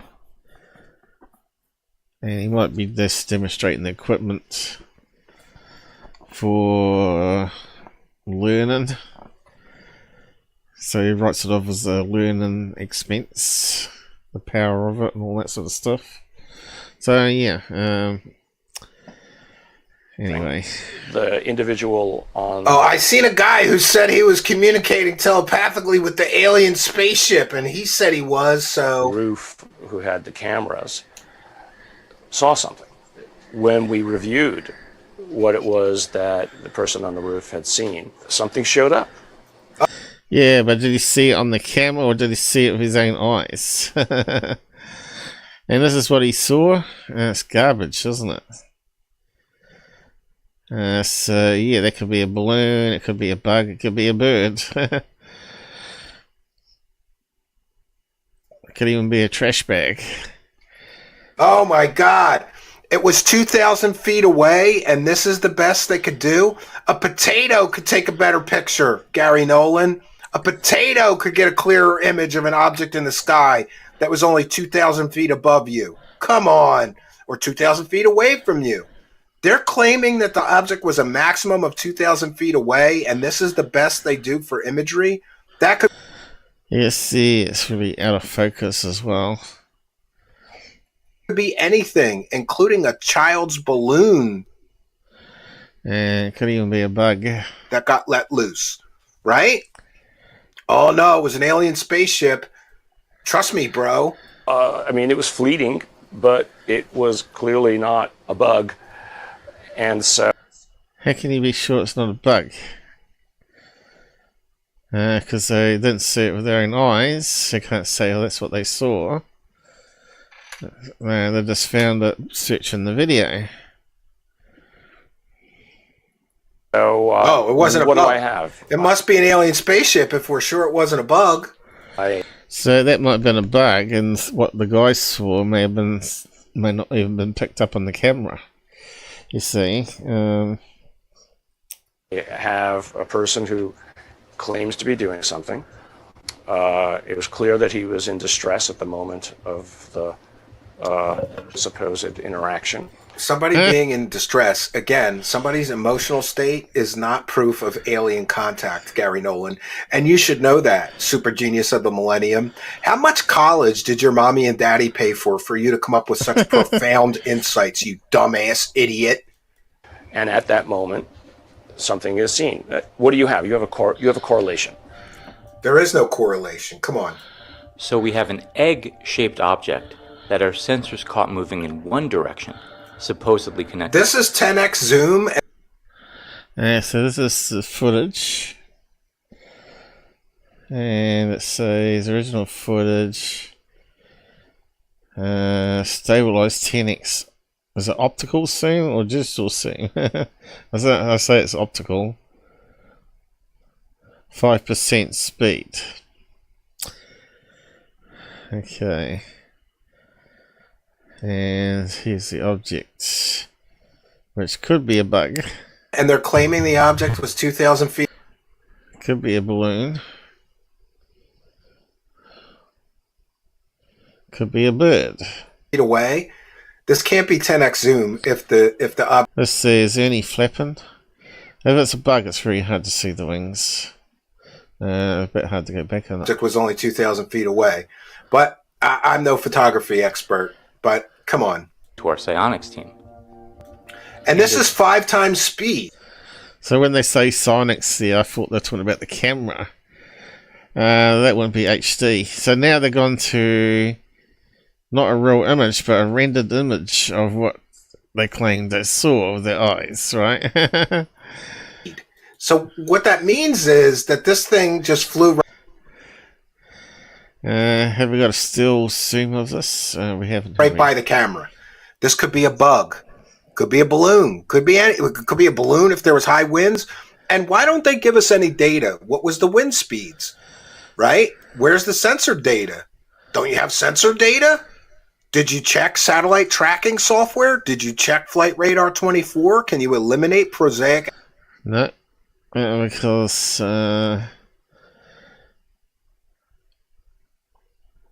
they don't have it on the documentary, do they? They said they're collecting data, but are they using tracking software? They didn't show they were using tracking software.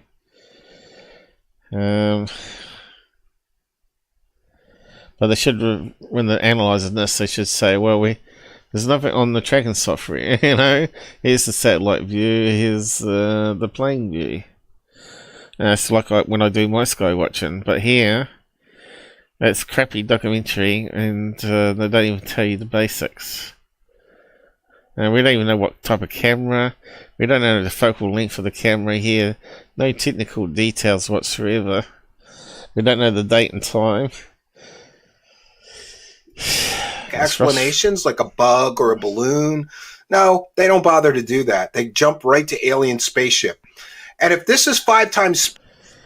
You know, that could easily be a weather balloon, right? Round, white object. Speed. Imagine how quickly... we could slow it down. I'm going to do a full analysis of the bull that they're putting forth in this. This is ridiculous. So we have an egg. Imagine how quickly that thing went across the horizon then if this is 5% speed. They had to slow it down this much?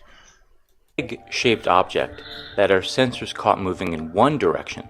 Wait, I got to do this. We'll just count by 1,000s. How many seconds does it take for this object to go across the field of view of the camera? Okay, we'll do that. This is they slowed it down to 5% speed. They did that for a reason. So let's see.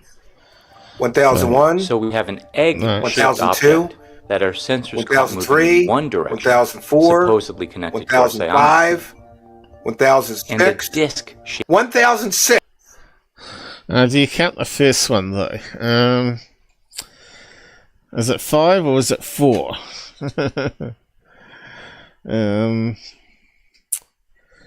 It's first on the edge here, and then it takes 4 jumps to get across to the other side. So to me, you don't count the first one as 1 second when you're talking about it traveling across the field of view. Now I actually did post some comments here with my other account, and I don't know if they're still here. Oh, here we go, fake news. Whether it's here, I don't know.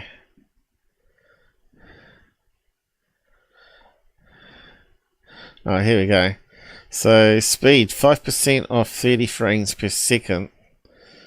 That's if it is 30 frames. It could be 60 because there's 1.5 a second. So the bug shows 4 times to travel 4,000 pixels, which is 4K camera, which is 4,000 across and generally 3,000 down. That's 1,000 pixels per second, or 6 seconds to move across 4K view. Now we don't know what size 1,000 pixel is. A bug fly at 5 miles per hour maximum speed is 88 inches per second. So in 6 seconds it travels 528 inches, which is 44 feet. So that means the bug was about 28 feet from the camera. And I said Sionyx here, which I got wrong. It's not a Sionyx camera, but it might have the same type of lens. A 16mm has a 100-degree view of angle, so when you plug it into the mathematics, it is doable as a bug. Why it can't be a bug? Nolan ? So that's what I said there. So I added some technical stuff there, as you can see. So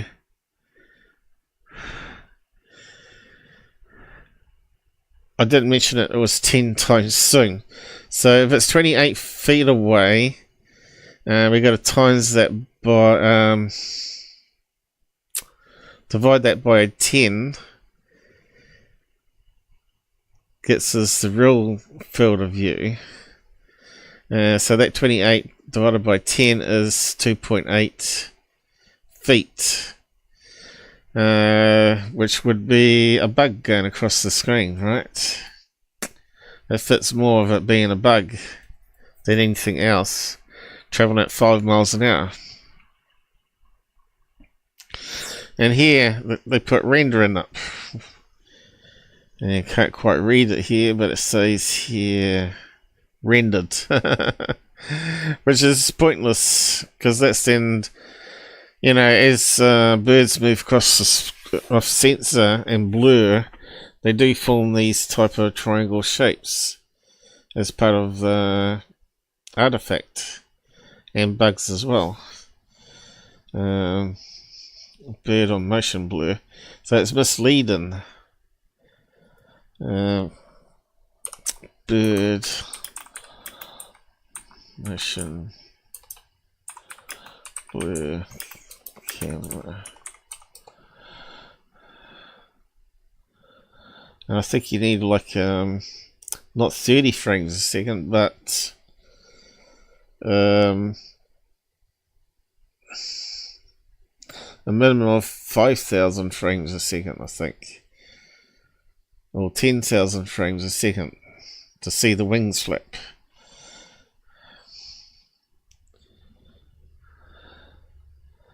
We need some pictures, really. Let's have a look. So, depending on your camera settings, there's various motion blur. You can see they're starting to blur, stretch out. But yeah, we want extreme blur. So that's flipping its wings. You can see it's blurred.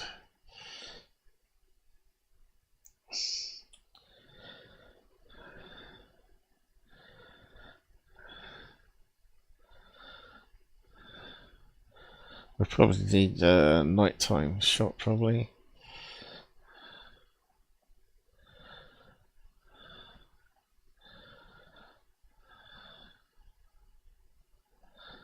Yeah.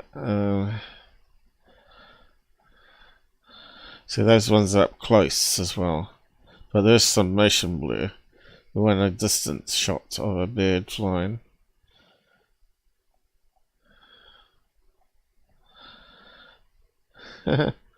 Cheeky birds. Yeah, I'm just trying to take a picture of a bird and a bird lands on it.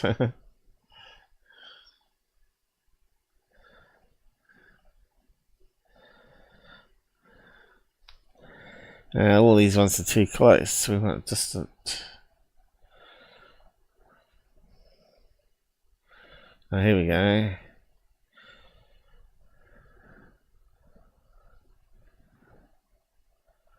That's a bird. There's another bird. Still too close though.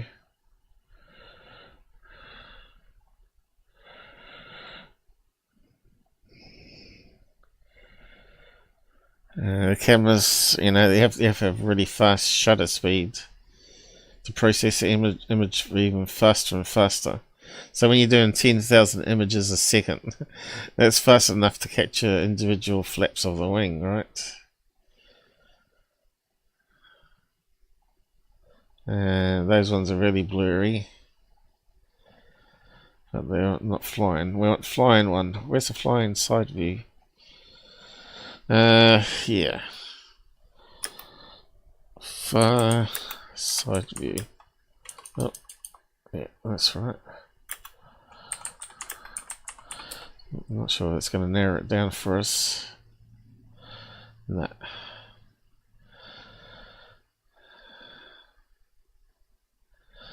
But if we put in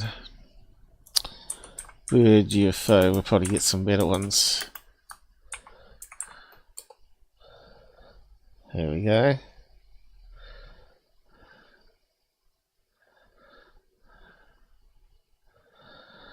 So let's start filming saucer shapes, right?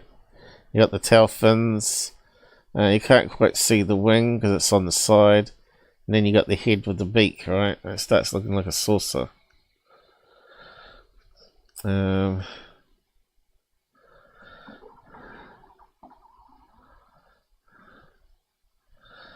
it looks like seagulls flying towards us, but they kind of look like flying saucers. Another one. What's that one?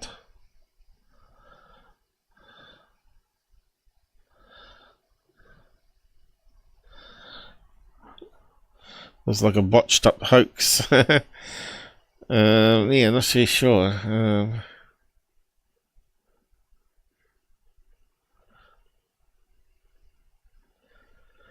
I think it's going to be a bird, right? You got the bird and it's flapping its wings. And it's dive bombing towards a tree by the looks of it.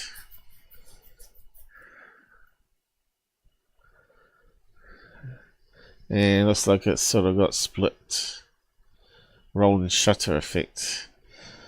There's got to be some other ones here. There's another one. Oh, where's it gone? Yeah.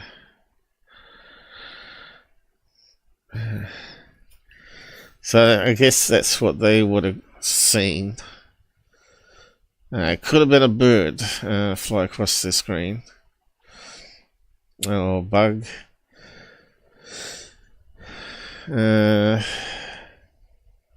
So what's the speed of bugs is easier to calculate because we know most fly at 5 miles per hour, but bird speeds vary, don't they?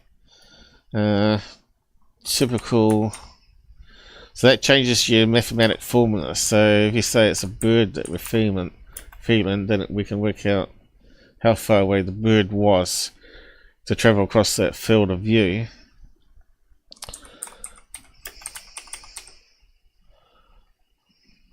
Typical bird speed. We've got a chart here. And it's impossible to read. Let's see. Oh. Most birds fly at cruising speed of 20 to 30 miles per hour. So that's a bit more than 5 miles per hour. So if we plug it into the same video, like it was at a seagull, you have to plug in the maths here. So we know it takes 6 seconds to cross the field of view, but the other part of the mathematics we'd have to alter. So if it's 5 miles per hour, now we're upping that to, let's say, 25 miles per hour for a bird. And we have to work out what that is in inches.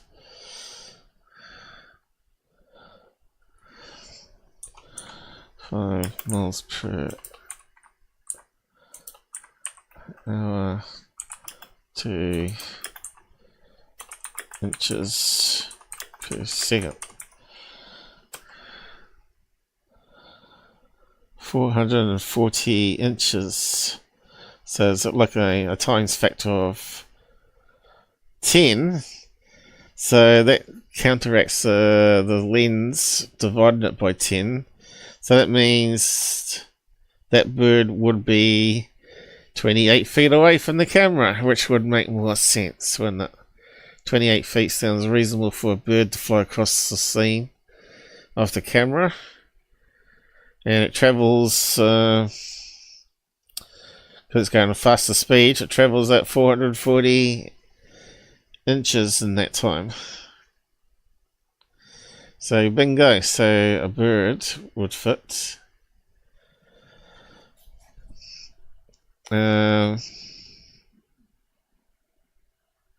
Definitely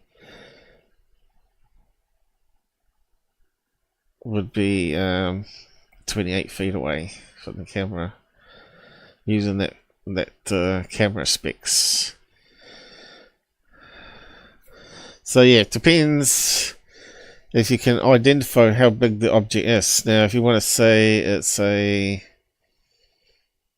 plane or balloon, then you got to change all those factors, right? A balloon probably would be traveling at airspeed.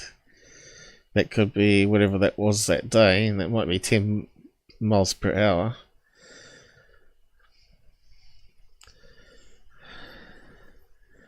So yeah, bug bird, balloon. So Stephen's correct, and of course they're rendering it here, which is bullshit. That means that this is 5% speed. That means that this object went across that what? Somebody do the math. If it goes across the whole field of view of the camera at 5% speed in 6 seconds, then what did it actually go across the screen in real time? This is the weakest. This is basically a hoax. Anything flying that fast is probably a bug, right? Shaped up. Oh, and you got to show us an artist rendering. This is what we imagine it to look like. We can't prove it looked like that, and our shitty ass footage can't prove it looked like that. So we'll just draw a pretty picture and pretend that's what we saw with our eyes. The cameras don't lie, friends. Object that Fred reportedly saw moving in a different direction. We worked with an animator. Oh, we had to make an animation of this so that we could show you the alien spaceship. How about you show us the alien spaceship with real cameras, you dummies? Yeah, so they're not talking about that same video either, are they? They said they saw another object moving in the opposite direction. So it's all getting a wee bit confusing here. Because it's not on video, so if they saw an object moving in the opposite direction, why is it not on video? Especially if they got locked off cameras aimed at the sky, recording 24/7. Oh my god, this is so weak, this is so stupid! Why am I watching these dumb... These are grown men! So they're even trying to simulate a plane above the UFO. Artist rendering. So, yeah. These are grown men! To specifically visualize the disc that Fred saw. This is a recreation. There's no proof it's a disc. Again, putting facts and evidence when there is no evidence to support those facts. Yeah, it's not really very good documentary, is it?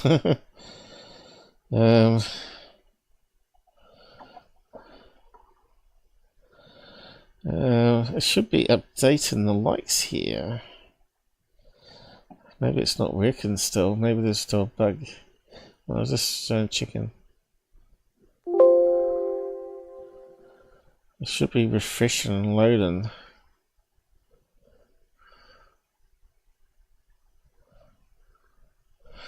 Let's see if that goes up.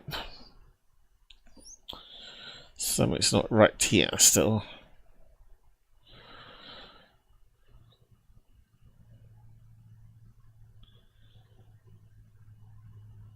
How many people watching Unpeeled? I thought it was all fixed, but maybe it's not. Say 6 there. 5 watching there. You might be able to see it. 43 views.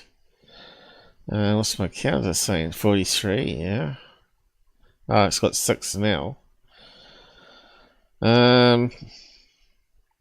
Not sure why I still have to click the R button to update it, but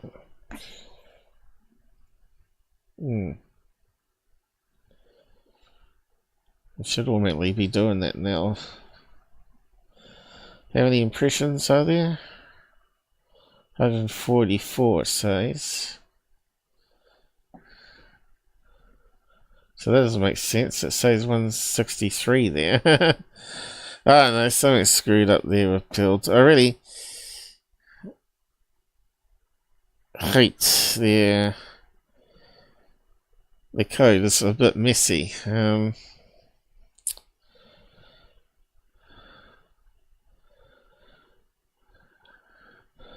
Might have to worry about it another day. I thought it was all fixed, but maybe there's still some sort of issue there where it's not getting the information properly. It's like it's getting it from 2 separate web pages. See, when you finish live stream, the stats cells change differently as well. It's a mess. I can't wait for them to have an API and that will get around the problem. From his vantage point. For reference, this is what he believes the disk looked like. Oh, he believes it, so we're just supposed to believe it. Yeah. And this is the speed we calculated the disk. Oh, they're going to tell us the speed it was going. Our experience raises a lot of questions that we don't yet have. So they're assuming the size, and they know the focal length of the camera. Then they can work out the speed it's moving and the distance it travels using trigonometry. Have the answer to. I was there. Oh, let's go back to the speed. So they don't even know what distance it was from the camera. But no. Hey, it could have been going 16.49 miles an hour. It could have been going 3,018 miles an hour. Or it could have been going as much as 8,872 miles an hour, depending on how far away it was. Didn't you have multiple cameras? Why couldn't you triangulate with multiple cameras to figure out the distance the object was going? Man, this is so stupid. I think Mick West is... This is so dumb that Mick West is going to skip this because it's just so stupid. Building. Maybe not. Our experience raises a lot of questions that we don't It's updated now on my other web I was page. there. Yeah, a lot of questions we don't have the answers to. So we'll just make up stuff. I don't know, something strange going on the Build. Provide any conclusions. I was there to make sure that everything that was being done in a scientifically accurate way. This is not... Yeah, he's not a video expert, and he's not a Skywatcher by any means. And he's not a video analysis guy. His discipline is cancer research and using that spectrogram thing to work out the elements in it. So, yeah. I think Nolan's out of his depth here to be on these shows. He's probably getting paid a bit of money to be on these shows, though. But anyway, enough of that one, I think. Go and watch the whole documentary. That's pretty much it, though, I think. 2 things they capture, and they're not even UFOs. Not alien craft, anyway. So there you go, that's what's in that.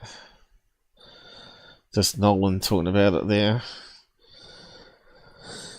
And that brings us to UFOman. I suppose we've got enough time to do him. So yeah, turns I have to refresh my page on Pilled to get it updated to my thing here. So this has been refreshed, but the likes are not being refreshed for some reason. So I just can't work that out. It should be on the same page. We had 43 people drop by, and anyway, thanks for doing the 6 likes there, guys. It's better than looking at 1 before. But I had thought it was auto updated, and obviously wasn't. We got 1 on YouTube and 9 on Rumble, which is quite a big number today. So this is meant to be real UFO footage coming up here, but I think I might need to have a minute break to go to the toilet. UFOs are everywhere. Well, mundane stuff in the sky is everywhere, and we'll just go through his video here and break it down. And here's a clip coming out. Make an assessment. Let me know. So a lot of these we've debunked already. A lot of it's from third phase trash of the moon. And this one here was a hoax, wasn't it? It's in Mexico, wasn't it? Guy. Know what you think. Oh no, this is what do you call it? The thing that flaps around on the wing, but like a kid's toy. Someone was filming it through a car window. I think they had it on a bit of fishing line. Anyway, I'll come back and just skim through all of it and wrap it up for the day.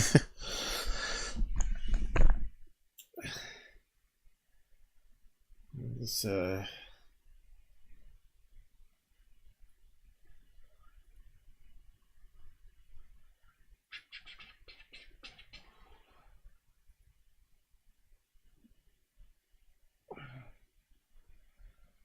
yeah.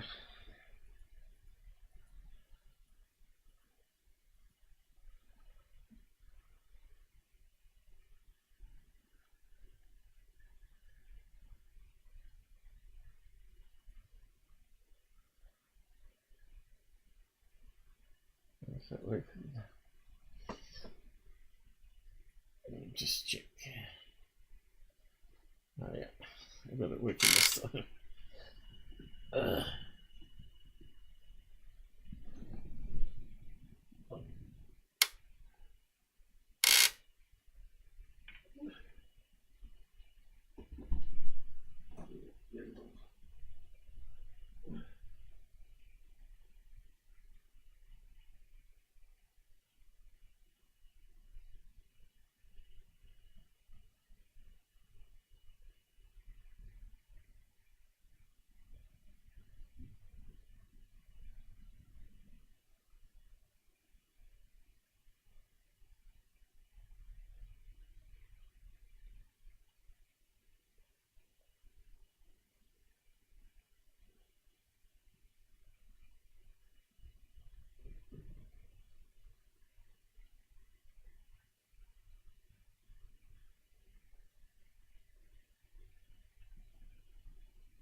I muted the music because it's quite loud on this video break thing I made.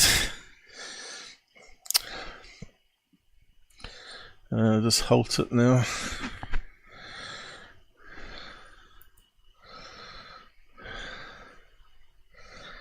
There we go. So this is what they call a pinwheel, I think it's called. And you can get a kite on fishing wire that flies around like this. It's not a UFO. Pinwheel kite. Them all different colours. There we go. You know, kid toy. But you also get kites. These ones here. Various designs actually.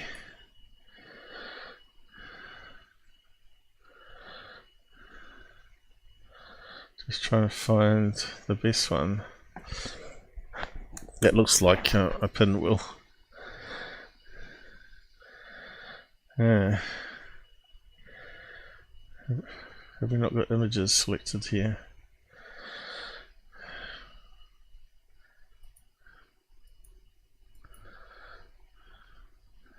Pinwheel kites.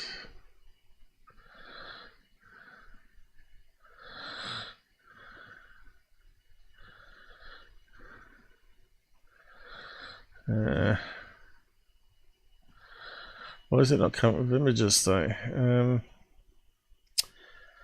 Should be a lot more images than that. Alright, I hadn't selected it properly. There we go. Here's one with 3 pinwheels that flap around.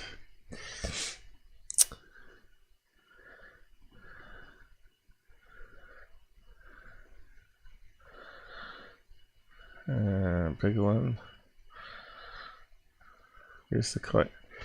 There's one that's made into a tube that spins around.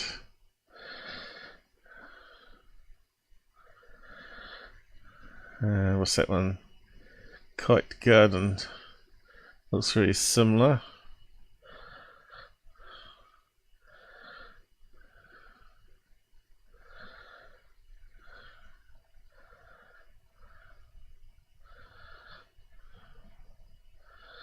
Normally fly them at beaches during 15 kites.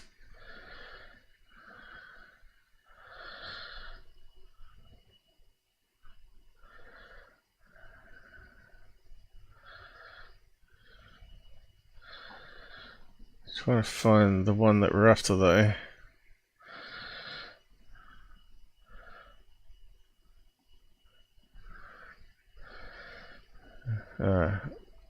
There's another one.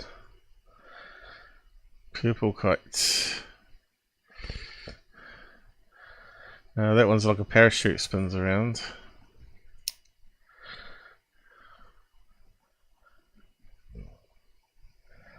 Don't have any luck finding what I'm after though, as usual.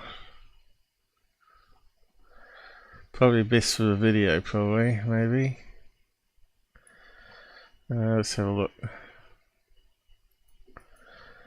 We've covered this one so many times now. Is it prison kites? It could be. And the name of the brand. Was a graceful move that required. That's strange, it's muted. Oh.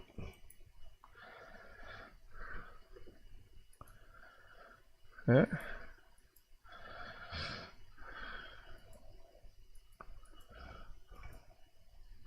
Yeah, it's muted. So that's buggy. More bugs than Google.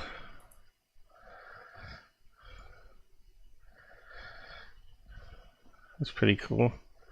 You can rotate it around and make it flap its wings at the same time as well.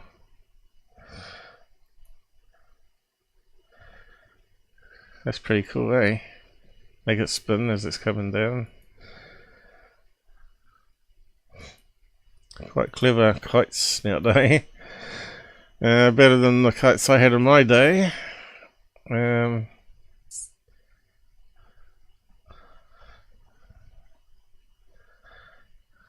sun catcher, pinwheel, window star. Is that a kite though? Kite, pinwheel, rainbow, bubbles.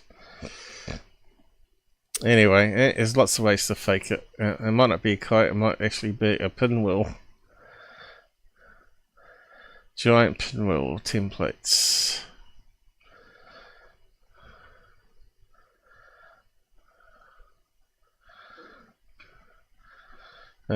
Anyway, I think we'll move on. I thought it might be easy to find it. Let's see, Pinwheel Kite Beach.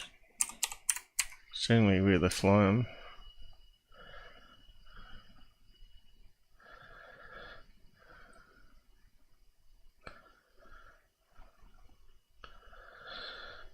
No. Google search is getting worse. Here we go. Box kite, no. Flying kite, no.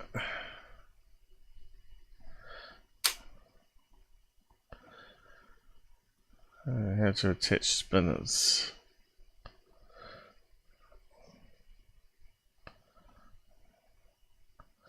The jellyfish UFO. Send it to Corbell.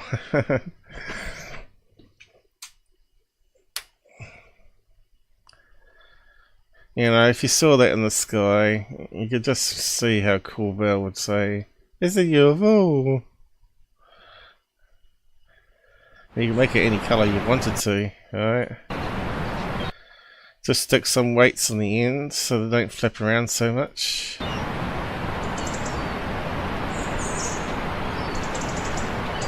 And you see someone's got on a fishing line here, but you can see the line, obviously.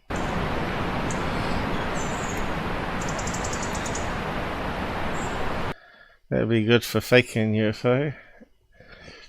Put some clear line on there.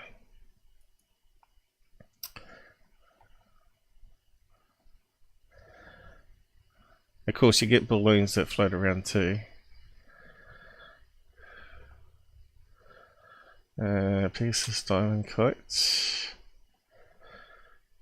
How to make paper windmill.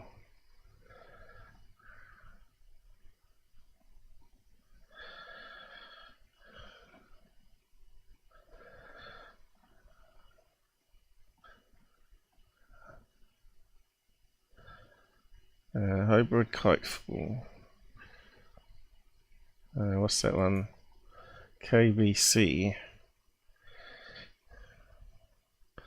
Alright, surfing kites.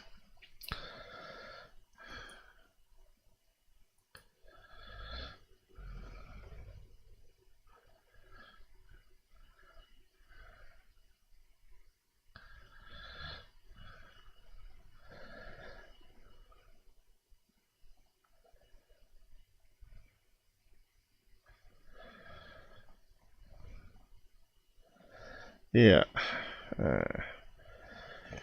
Probably be able to find it eventually. 3D blue shark. So if it's not called a pinwheel, it could be called a windmill, I suppose.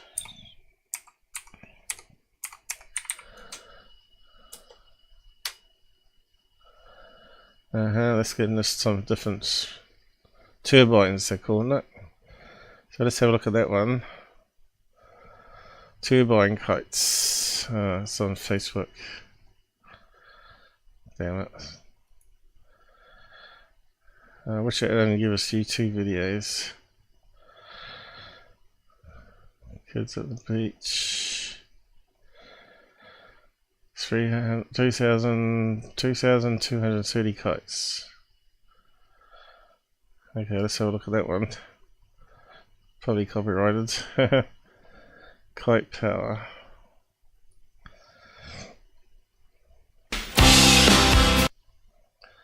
Music. Go. Oh, they're actually trying to get power from kite flying. That's lightning. So what they trying to do?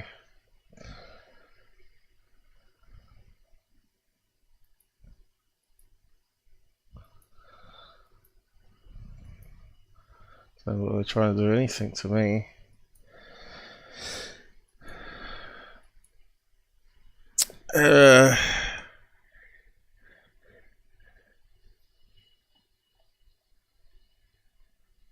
Wind-powered sculptures.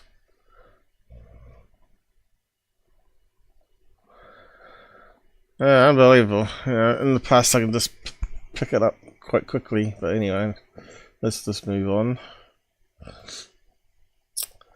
So if you have a look, you can see it's a pinwheel. You can see it slowly rotating.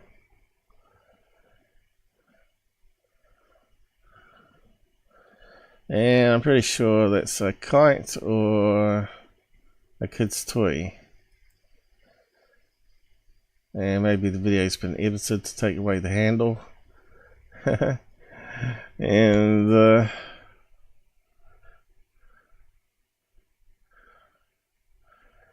could even be on. Hey guys, it's UFOman. Here's a. Could be dangling on fishing wire or something as well. UFOman. Clip coming out of the UK and. Yeah, so what do you reckon that one is?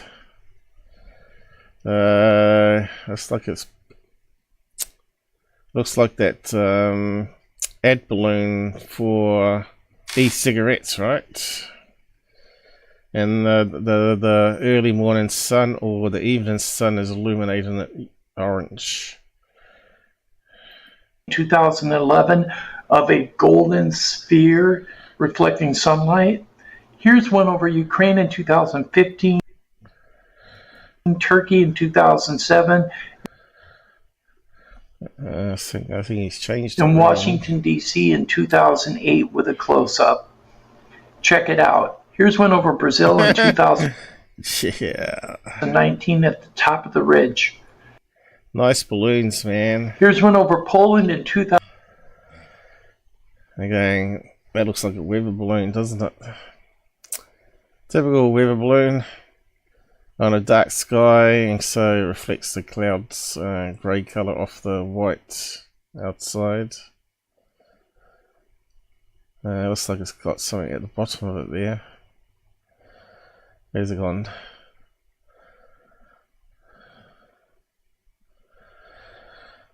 I thought I saw something there, but it's a bit hard to tell in that quality. 2017 with a close-up so you can get a better. That's the close-up out of focus. Get a better understanding of what it is. No.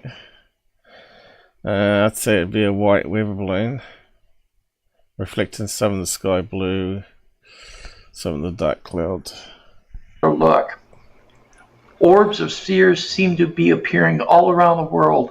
Here's one over Iran. Okay, so that one was determined to be a balloon, possibly, wasn't it, as well?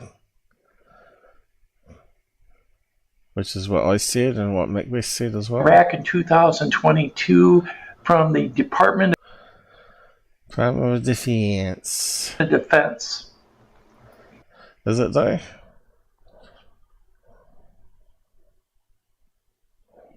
Yeah, I guess it would be. Department of Defense. Okay, what's the next one? Here's one over Miami in 2022, which is hard to see. Which probably be used for fishing balloons, I'd say. And two over Mexico in 2002. Yeah, that looks like fishing balloons. People use it to get beyond the surf, right?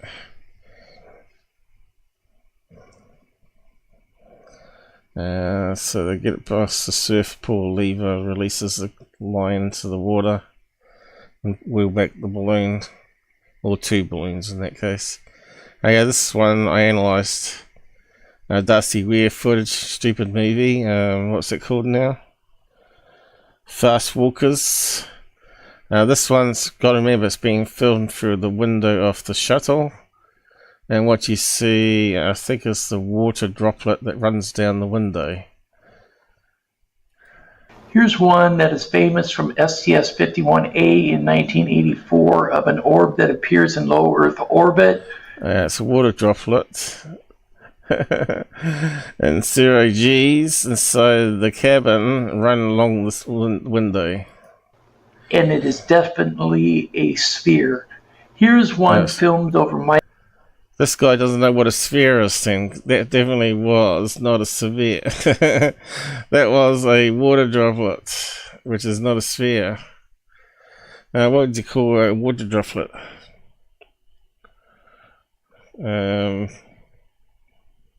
Oval, maybe.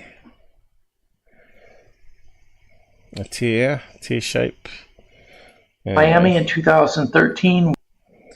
And the next one, what's this one? Looks like a weather balloon again, is it? With night vision camera. Night vision, that's probably a Chinese lantern. With what appears to be a tether with a blinking light. Yeah, a tether. With a blinking light. So it could be a fishing balloon then. It could be an LED balloon that someone's using for fishing. Okay. Here's one that is a dark black ring with a white dot in the center over the US. Location unknown. Wasn't that section 51 CGI, that one? Known in 1999. Could easily be a letter O balloon, of course. A donut balloon. Looks like it's spinning. Yeah, it's spinning different axes. Now it's a side view. Here's one over Ciudad, Mexico. Where's it gone to? I just paused it. Where's it gone? In 2014. Here's a close-up showing it reflecting sunlight from the right-hand side. Okay, it looks like a balloon, doesn't it? But this one, I think it might be a banana balloon. Center over the US, location unknown in 1999. Of course it's unknown. It wouldn't be on your channel if it was known. Because then people would be able to debunk it better.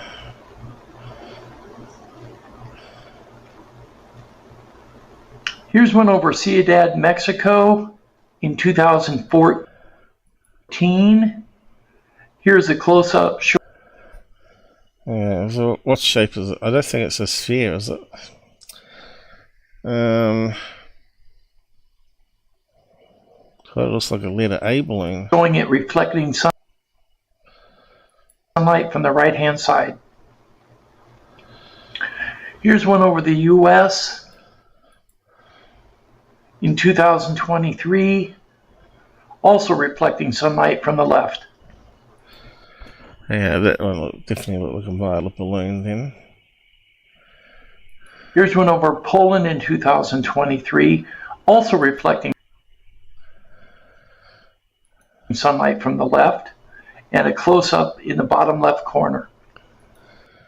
So, still looks like a balloon.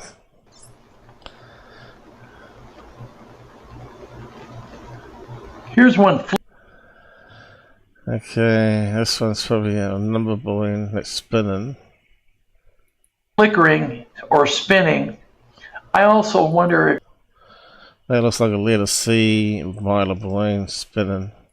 This one over Ukraine in 2023, the two flickering on the right as well, might be drones. Here's one built well, there might be other little balloons, of course. Over California in 2020 by a military contractor. Check it. Of course. Military. Out. Looks like he's inside a car.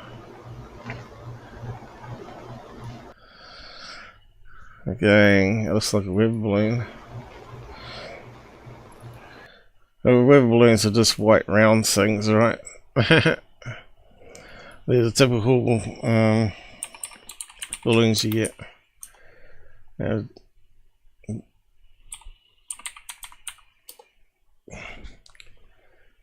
Images. See? And they can deform a wee bit. Generally, the big round. They start off small, end up expanding, and then eventually popping. And then you got high altitude ones here. That one's been blowing up really big. Sometimes they have various platforms underneath. Payloads, as they call it.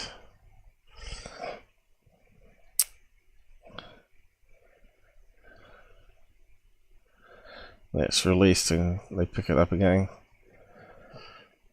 Some just have sensors on a piece of string at the end. Like that one. No payload. I got a double balloon.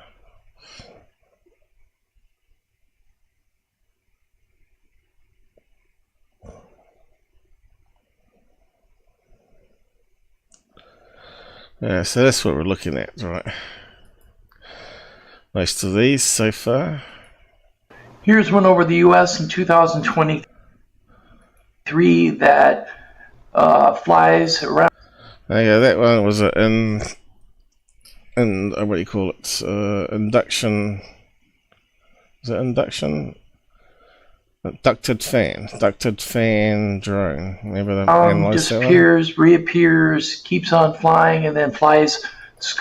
Okay, so yeah, that one's solved as well.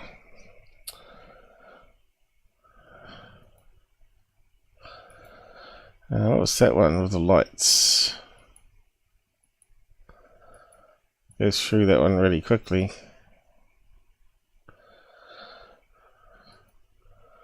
Did I miss it? Oh well, don't worry about it. Okay, looks like a weather balloon.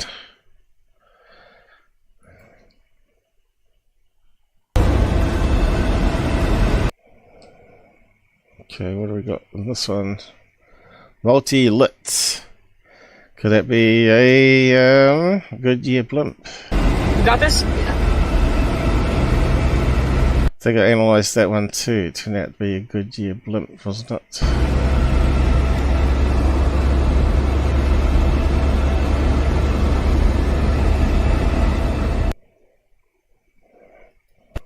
Hey guys. So what he's done is he's put all these videos up over the years, and now he's joined them in together to try and get more views again for new people to the channel, right? So he's got like new content coming in when he really hasn't got any new content at all. Here's an object with 4 lights over Maine on 9/2/2024 with what looks like vapor surrounding it, or it could be light pixelization. Make an assessment. We did debunk that one. I'm not sure if it was a blimp. Let me know what you think. Coming up is a replay of the original audio and footage. Yeah. Hope you liked the video. Thanks for watching. Let's have a look at it. Yeah, it could be the hot air balloon thing that we looked at, was it? That looks like a flying saucer. They designed it to look like a flying saucer, hot air balloon. Is that the one? Hold the steering wheel. You got this?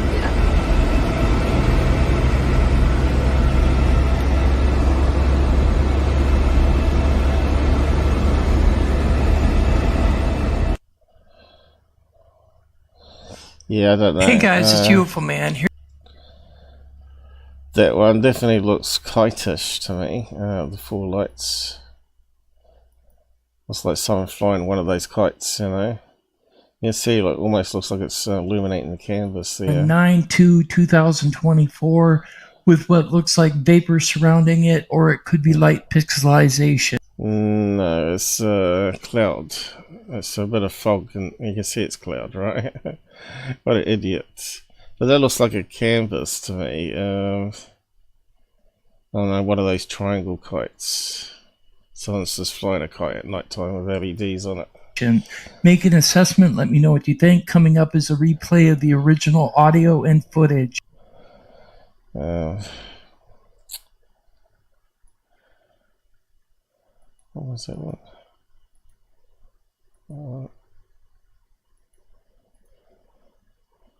Okay. Yeah. Next one is a solar. Hope you liked plane. the video. Thanks for watching. This is another one I debunked. Hold the steering wheel. I'm just going to repeat it. Okay, this one here is that flexible solar plane with lots of LED lights on it for some reason. I think it's because they need to light it up in the sky so nothing crashes into it. But also for people to see where the wing edges are, so they can go and grab it as it comes to land on the runway, because it couldn't support the weight of its own wings, so that the airfoil would had like special landing gear, had like little legs that broke off because it was so they're trying to reduce the weight of it, so people had to grab it along the runway as it coming in here. So this one was purposely blurred. They made it into a hoax UFO video sent to UFOman, obviously. Vertical object keeping pace with the car. So that's a hot air balloon in Switzerland, I thought it was. Some sort of bottle, green bottle. There was some clearer HD footage of it. I think it's in Switzerland. Wolfsburg, Austria. That's next door to Switzerland. Was it Austria? What happens is a lot of time people relabel videos to say it's in a different country than what it is as well. So we've covered that one a few times. It keeps popping up, the bottle hot air balloon. It's got a little basket below. It's quite a big, actually, it's quite big. But there's videos of it being launched up close. Yeah, hot air balloon bottle, Austria. I will try Austria. I thought it was Switzerland. Oh, there you go. Straight away we've got a Coke bottle.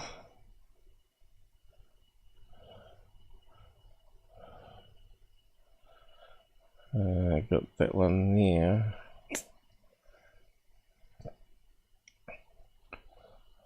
Zoomed in too much.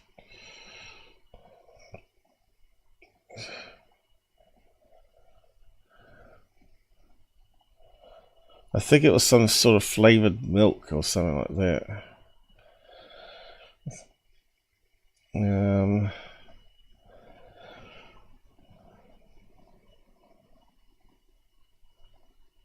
It's not really coming up with Austria though.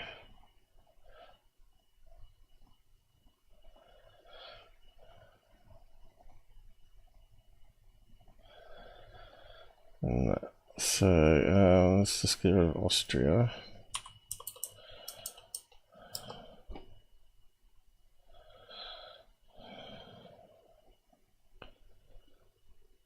Okay, we got one that's a shampoo. You can see the basket below. And we got a beer. Another beer there. You can't see the basket below it.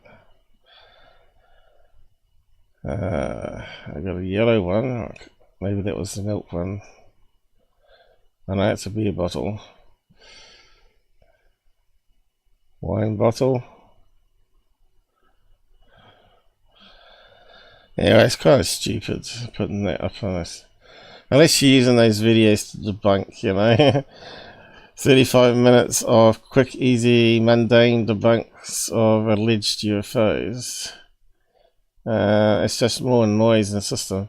Ah, right, that might have been it. Kubrick, look, balloons, UK. Anyway.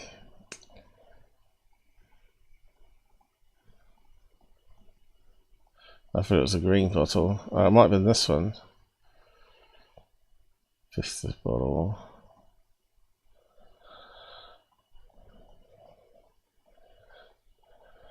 Anyway, it doesn't really matter. Doesn't really matter. It's distracting us. Over Vorarlberg, Austria, August 1st, 2024. It appears to have straight sides, unknown as to what it is. Not you damn idiot. thought to be a balloon due to the fact it was keeping up with the no, hot air balloon, and it's only parallax movement, so it's not actually moving that fast. Car's speed while being filmed. Wind was coming from the northwest, and the object was moving against the wind.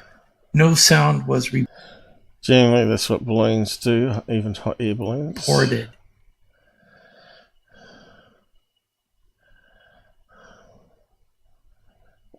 It's quite big, and it's a fair distance away.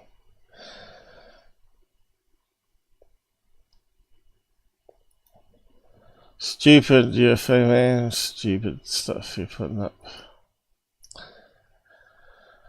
July the 4th. What happens on July the 4th? Fireworks and all sorts of LED balloons. North Carolina.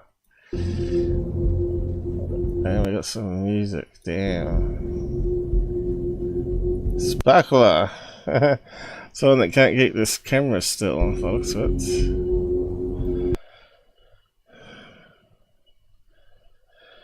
Black object hovering and flashing.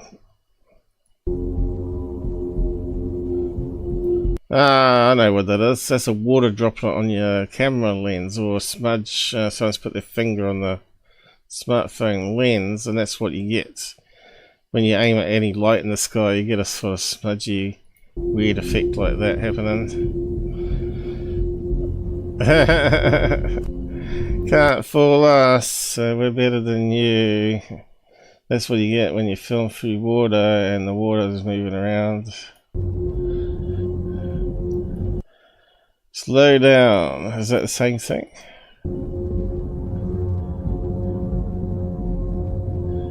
It's different locations. Hey guys, it's UFOman. Here I've enlarged the clip. Oh no. Yes, a water droplet or smudge on the lens. So you can get a closer look at the dark object that is emitting. It always pays to wipe your lens on the phone before you start using it for video. Anyway, get one of those glass cleaners. Flashes of Kelly green light and white light. It is a solid object. You can barely see it, but it is there. If you slow down the footage, you can get a better look. Coming up will be a replay of the original raw footage. It's probably a distant plane filmed through a water droplet. At the original speed. I hope you liked the video, and if you did, thanks for watching. No, I thought it was bullshit, but it's a good example to show what it looks like through a water droplet. What do we got next? Sighted over Poland. You can see it's oh no. Traveling fast in a straight trajectory, no signs of wings, control surface. Looks like something with long exposure and that's been mucked around with the speed of the video. Whatsoever. It doesn't look like a bug because it's not moving erratically. It is in a straight line. This object was seen for 0.42 seconds in the visible frame, and it was Could be a bug on long exposure. He's wrong again. Traveling a distance of 50 meters in the visible frame and was estimated to be moving at 120 meters. Could be a bird. It could be a insect. Large vehicle seen here, so you can get a better look. Also, again, looks like one of those bottle hot air balloons in the distance. A replay will be coming up of the original. That looks like a bottle, doesn't it? Hot air balloon. Footage, so you can get another look at it and leave your comments down below. Garbage.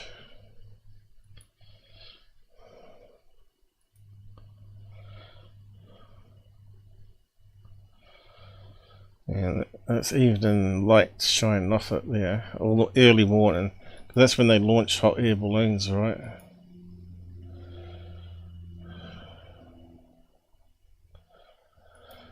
What have we got now?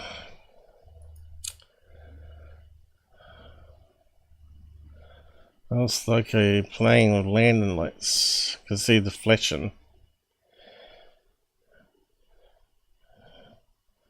But the red light's being consumed by the very overexposed white lights. A plane coming to land. It's heading towards us at the moment, or slightly away towards us, going this way. Good stuff, UFO man. We want to really see that. Still going. Yeah, it's just a plane heading towards us. Looks like it's hovering.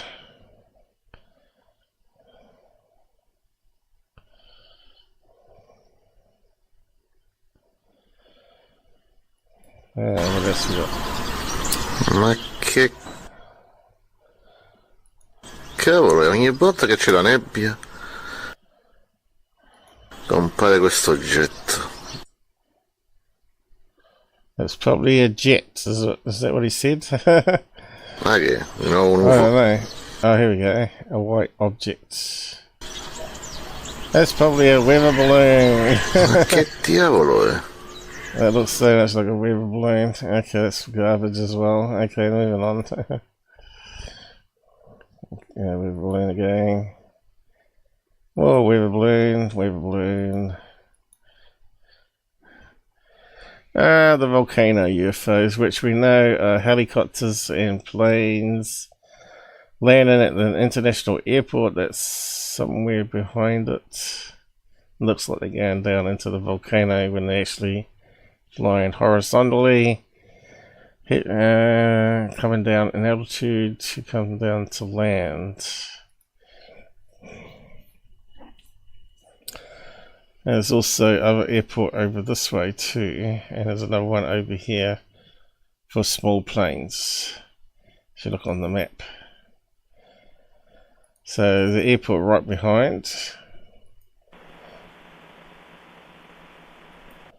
Well, we say right behind, it might be 100 kilometers away, whatever, but still.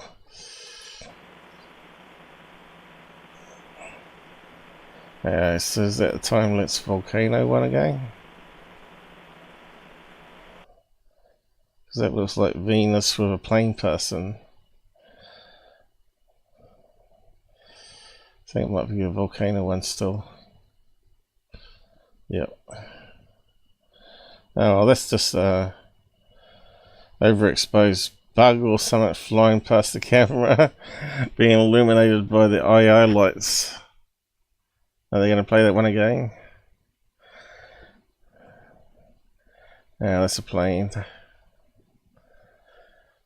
Because it's on long exposure, you don't always get to see the blinking light, of course.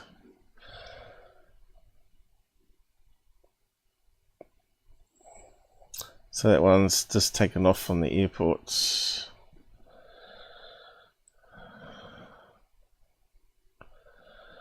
That's up. That's a bug close to the camera. Again, this could be a helicopter, this one. flying towards us, or a spotlight.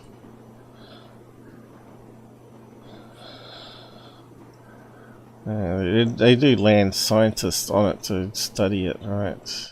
Okay, there's something white in the sky up there. Let's see if we can zoom in on it.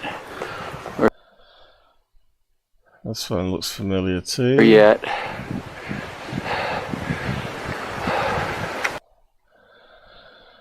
Okay, looks like it might be low down. Oh, there it is.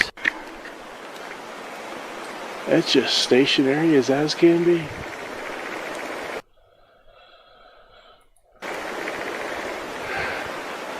Okay, a potential UFO sighting here, people.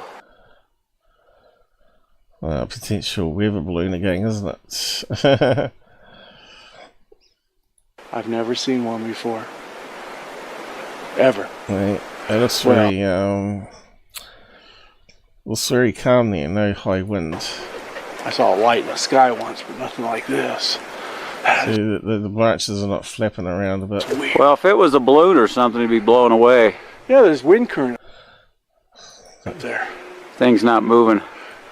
So that's a weather balloon that's a fair distance away from where you are, mate. Get through this. Hold on. You zoom in about, well, not quite as far as me. Okay, we have a... That's a bloody weather balloon. Okay, let's move on. It's swamp gas. It's balloons. It's not doing anything special, eh?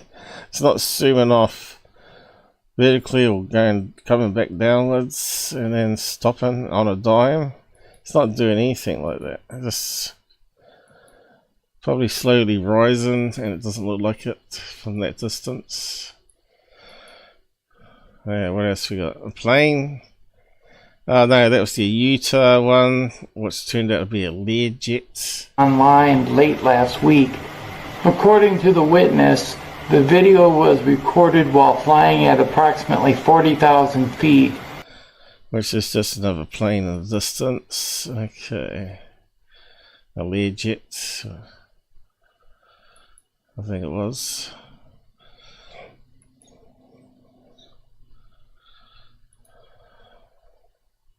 Yeah, it's still going.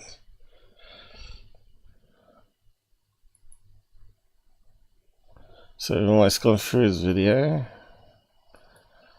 He was first acknowledged after he filmed the following UFO on April 11, 2008 over his neighbor.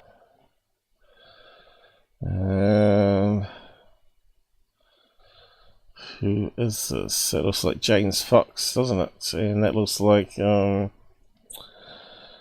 skeptic scientist McGee, is it? Neighbor's house.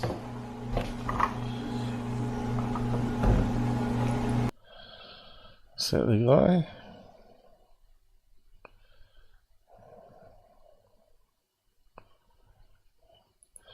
This one. The lampshade. Maybe it looks like one of those lampshades you have in the backyard with gas filament in it. Just hung with some fishing line between two trees. This clip was featured both on CBS News and on... There's plenty of trees that a small lampshade could be hung on. We don't know what's over here. Dr. Stephen Greer's document. So all you need to do is string up some fishing line here to there, between two trees, big enough trees, and use full perspective, right, to make it look like it's higher than it really is, and just have a fishing line or two that lowers and raises up the UFO. And you can pull it along and all that sort of stuff, same as Billy Meyer did. Documentary Unacknowledged. So check it out. Make an assessment. Let me know what you think. I think it's a lampshade. If you look closely, you can see the diamond-shaped lights underneath. Yeah, it looks really man-made-ish. the little holes, diamond-shaped holes, is artifact, I think. But they're just like holes where it's where the gas light thing would be, right? And you need some airflow into it, but also to let out light that reflects off the top downwards.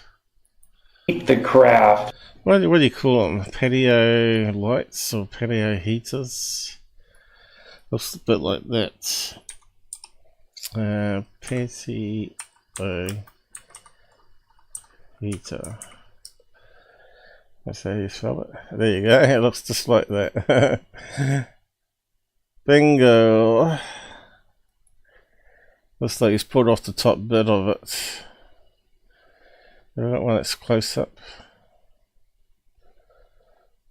I need a close up one. Oh, here we go. UFO. Yeah, that one's hanging by a cord. Kind of looks like a patio heater, doesn't it?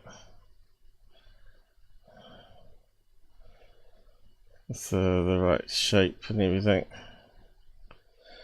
What brand is it? I don't know.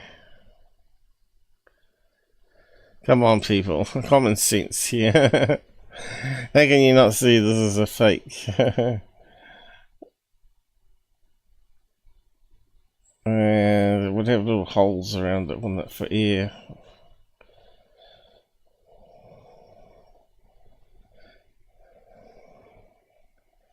And lights. Makes a good UFO though. A good model for a UFO. There we go, it's lit up there.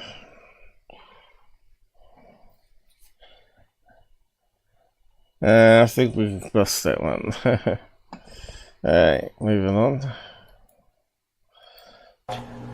Fluctuating or moving or even... See, he's got the perfect cloud cover here that will hide any kind of fishing line. You don't film these on sunny bright days because that's when you get the glint of the fishing line that happens and it reveals what's going on. You just can't see the line there that's holding it up. Flashing. You could even have that hanging down from a drone that's further up out of camera shots, right? And you could just be flying the drone around with the old patio heater lamp dangling below. And it could be on multiple strings there that keeps it steady. It might have a triangle tepper going upwards like that. So it could easily be on a drone as well. Take a good look, make an assessment, leave your comments below. Another garbage. What year was that? James Fox believed it. 2023? What's it say there? 2008. That's definitely when we had the early drones, wasn't it? And of course this would be aluminium. It'd be fairly light. Mauricio claimed that the object did not make any noise whatsoever. It was completely silent as it hung over his neighbor's house. Of course the neighbor didn't see it. Using a FLIR camera to where you can see an unidentified aerial phenomena. So this is a bullshit that even Secureteam put up. That again is just some sort of high altitude balloon with a tepper of spewing out material. No, it's just that the thermal's picking it up. You can see it's on a cord, and it's probably spinning, and it's losing thermal. This just goes to show that this has been happening for a long time, considering the other videos I have. So it might be a kite as well. That looks like a kite tail there with LEDs that illuminate and go downwards, make a pattern. So it could be like a balloon with a LED kite tail added to it. That someone's just flying around with a fishing line. And posted recently showing the same. Oh, Long Beach PD. So it could be a fishing kite even. Phenomenon.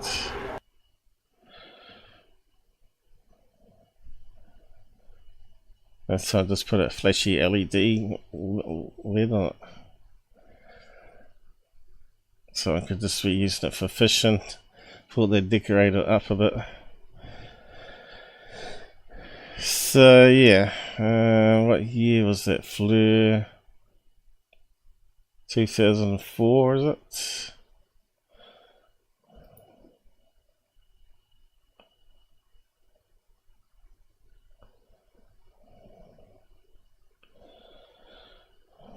Yeah, it kind of looks like a kite string. Some of it looks like it's going down together there, but because kite strings tend to bend with the wind like that.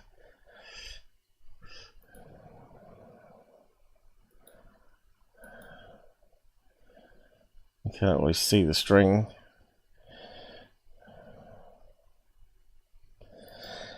Boring.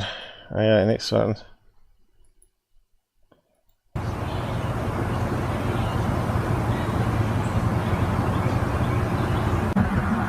So we're down to one. So slow on the horizon here with satellites raise and disappear. It's either at the early morning or it's at evening here. That looks like a flare from a satellite. I have no idea. Well, that's fairly obvious, lady. You're not using any of the apps to discount it. Why aren't you using flight radar and into the sky satellite tracking? Light blinking to the right just so you can tell that that's... Is it moving at all? It could even be Venus, right? Not the tower. What I'm looking at the left is definitely not the tower.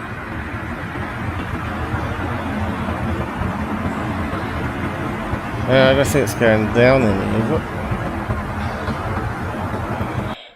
It's just a very heavy cloud there. I think that might even be Venus or some sort of star like that. Anyway, I went through that crappy video, UFOman. It was terrible. So what do all these suckers say? Thanks. Very interesting. No. Excellent. Nice stuff, Tim. What a load of garbage. Thanks for all... He got a donation, $2. Thanks for all the studies and research. He doesn't do any research. He wouldn't know the first thing about research or analysis.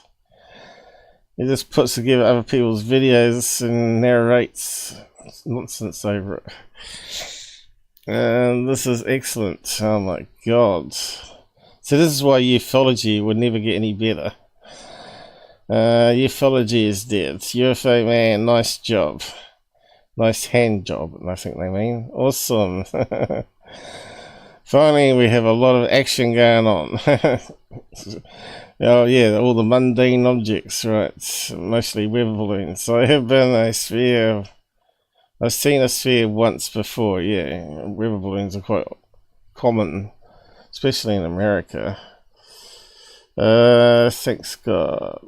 Thanks good. Just fly sky, love you. Great video. Bullshit. They figured it out. So crazy, isn't it? The silver skin of the spheres. When it's not actually a silver skin on the spheres. Most of it was white or dark on most of those videos. Of course, some of them could be the silver model balloons that he's talking about.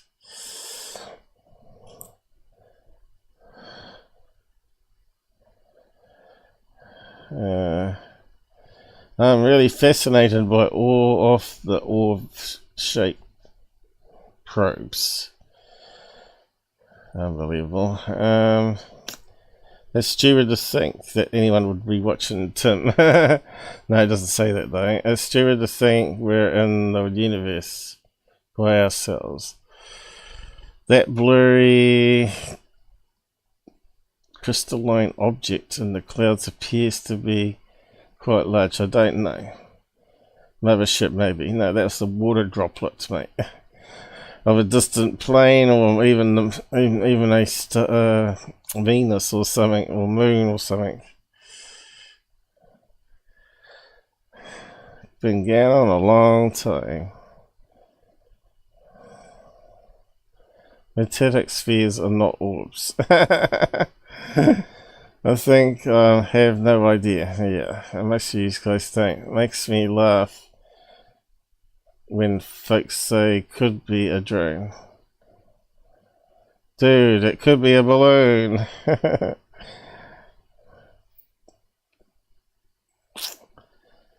So no one actually called out anything there, just the usual believers. April 2008, if that isn't CGI, then we have a video that proves they are not all blurry. He's talking about the lampshade that's probably dangling below a drone. Trying to fool you. Or dangling on a fishing line on forced perspective. So it appears to be over a house. That's ridiculous. Anyway, I think we'd better wrap up for the day, haven't we? How are we going out there? Did I miss anything on the side chat? Doesn't look like it. Shogun, he's got a very annoying voice. Matt 17, how's it going? What are we watching? I don't know. I didn't see your comment. I got lost in the bot. Was quick. Oh, right, because I went away on a little break, was it? Oh, here we go again. I'm gonna have to fix it up somehow. That's ridiculous. Anyway. Yeah, what is the time? I was trying to find it. I think it's time for dinner. Must be getting close to it. What have we got? 3 hours. I started late. So what does it say there? Going up to 4. Yeah, it's time to wrap up. So we got quite a few sharp and peeled but not hanging around, and YouTube has been up to 3 all the time. Rumble is getting a few more people there gradually. Anyway, I might just leave it there. I don't think there's anything else on UFOman worth looking at. One day he might actually catch a real UFO.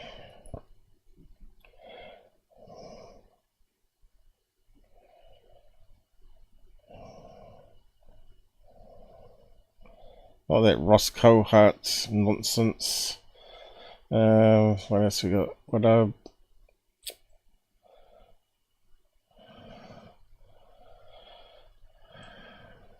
More garbage. That one looks like one of those Globo Alarma balloons, which are basically little hot air balloons, but they're actually not manned, but like big Chinese lanterns basically. This one looks like military illumination flares. He's got 90 minutes here of non-stop UFO sightings.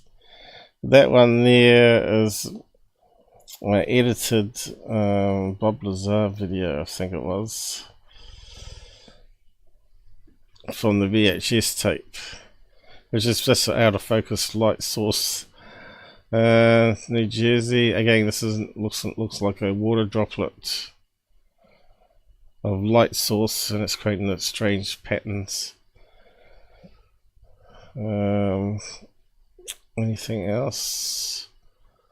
Bright orange light over Arizona.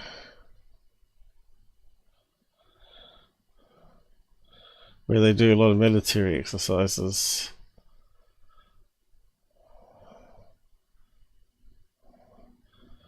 And the camera's moving around. I think it might be illumination parachute flares coming down. Strange light spotted in Minnesota. Looks like an LED kite again. Let's just have a quick look at that one. What started out as drones Right, the drone stuff. sightings across the East Coast has now appeared in the night sky over Minnesota. Several reports from different parts of the state with blinking lights and flying objects that haven't yet been identified. Looks like a plane to me. Fox 9's Rob Olson has been going over all that.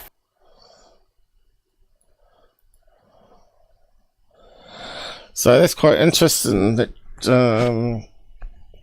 Trump has said that Biden wasn't telling the truth, that they were experimenting with military drones, but most of the sightings were planes. Some were drones, which may have been the military ones. Some were actually police drones. And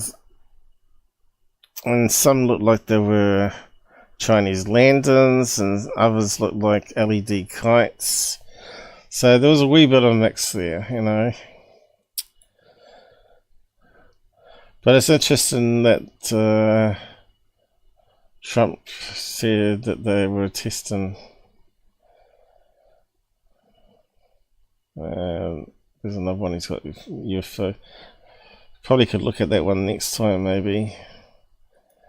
How long is it? Let's have a look. Oh yeah, I forgot to turn down the volume.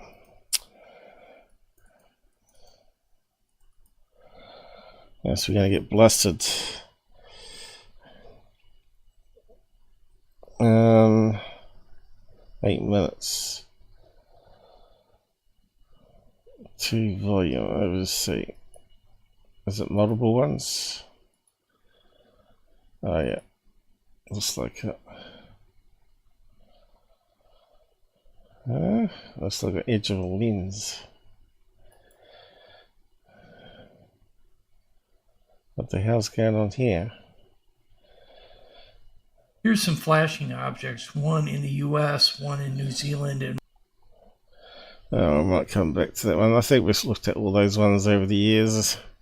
These just bundled together into a collection. That looks like it might be a number balloon of some sort. But anyway, we'll get back to that one. And we'll leave it there for the time being. So yeah, it's mostly we looked at UFO videos and latest whistleblower nonsense today, so it wasn't too bad. So I'll say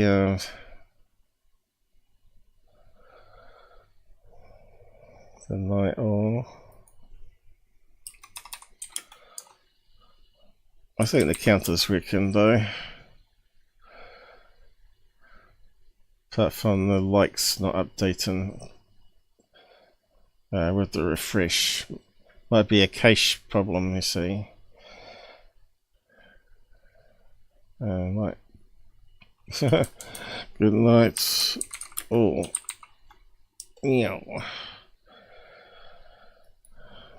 Anyone? Any last words before we round off? I think we're pretty much done. Oh, here we go again.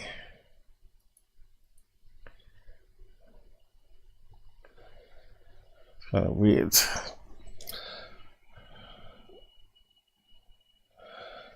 I'll just close it down now anyway. Don't need that up. And in credits. Let's go, go, go.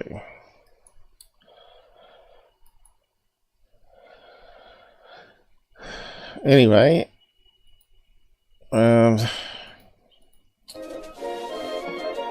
Robert's going to be coming on sometime this month, and I might have a special guest come on, talk about paranormal and UFOs, who's written a couple of books.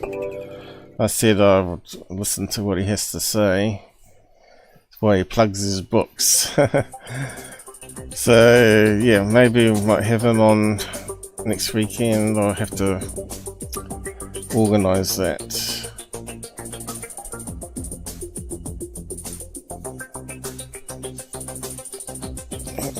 So yeah, a few things to figure out there with the side chat. Yeah, we should be good to go. Not sure I can fix it though.